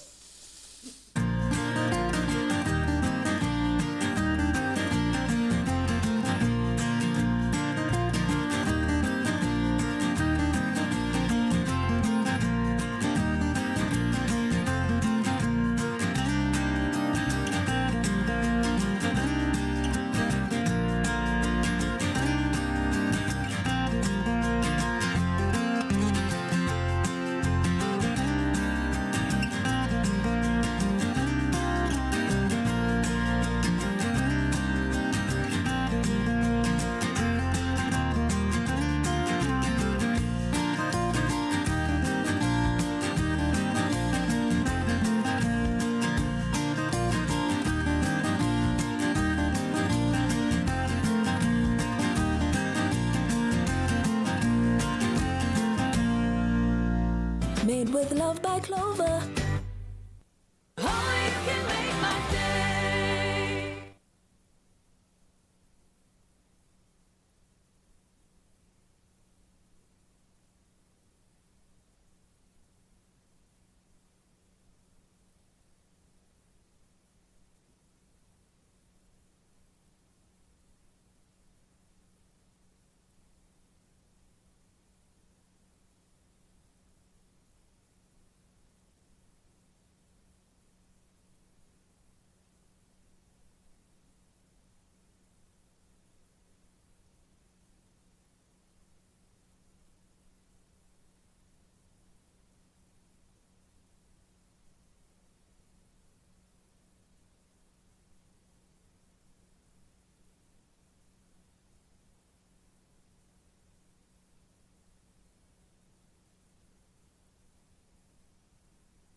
It's my feel-good breakfast show.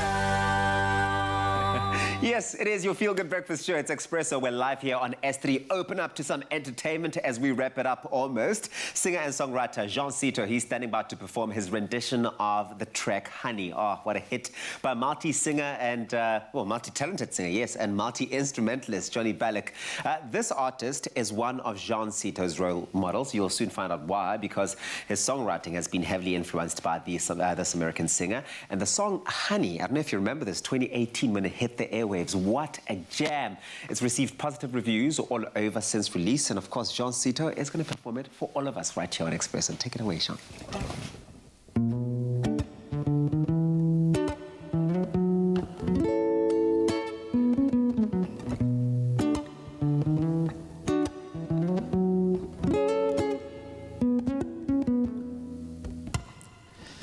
Tell me everything and hold no lies. Say you're waiting for better skies. It's when you're mad as hell when you realize all the little things which we rely. Hoping and praying, working every day to get my mind right, wasting borrowed time. Where were you when I was lost and so far from trying? Oh, But honey, don't taste like summer no more. Stick around, I'll miss you every night. And we could pass time moving left to right. Think about our life goes by, all within a day.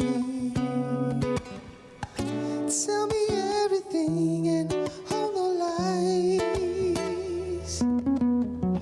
Say you're waiting for better skies. When you're mad as hell, when you realize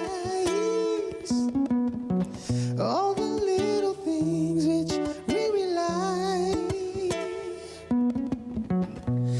hoping and praying, working every day to get my mind right, wasting borrowed time. Where were you when I was lost and so far from trying? Oh, but honey, don't taste like summer no more. Stick around, I'll miss you every night. And we could pass time moving left to right. Think about our life goes by, all within a day. But honey, don't taste like summer no more. Ooh, it don't taste like summer no more. Ooh, it don't taste like summer no more. Summer no more, summer no more. But honey, don't taste like summer no more. Stick around, I'll miss you every night. And we could pass time moving left to right. Think about our life goes by, all within a day. But honey, don't taste like summer no more. Ooh, it don't taste like summer no more. Ooh, it don't taste like summer no more. Summer no more, summer no more.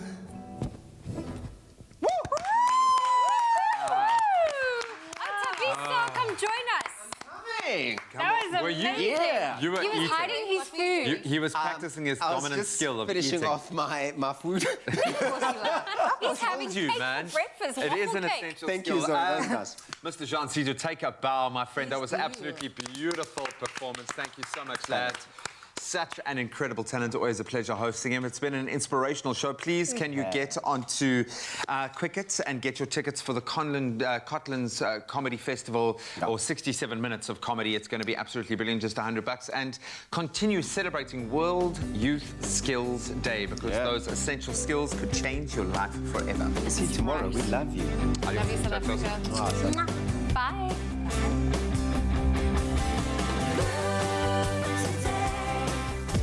Say it with steaming hot breakfasts, soul food Sundays, and slow-cooked dinners that will warm any winter.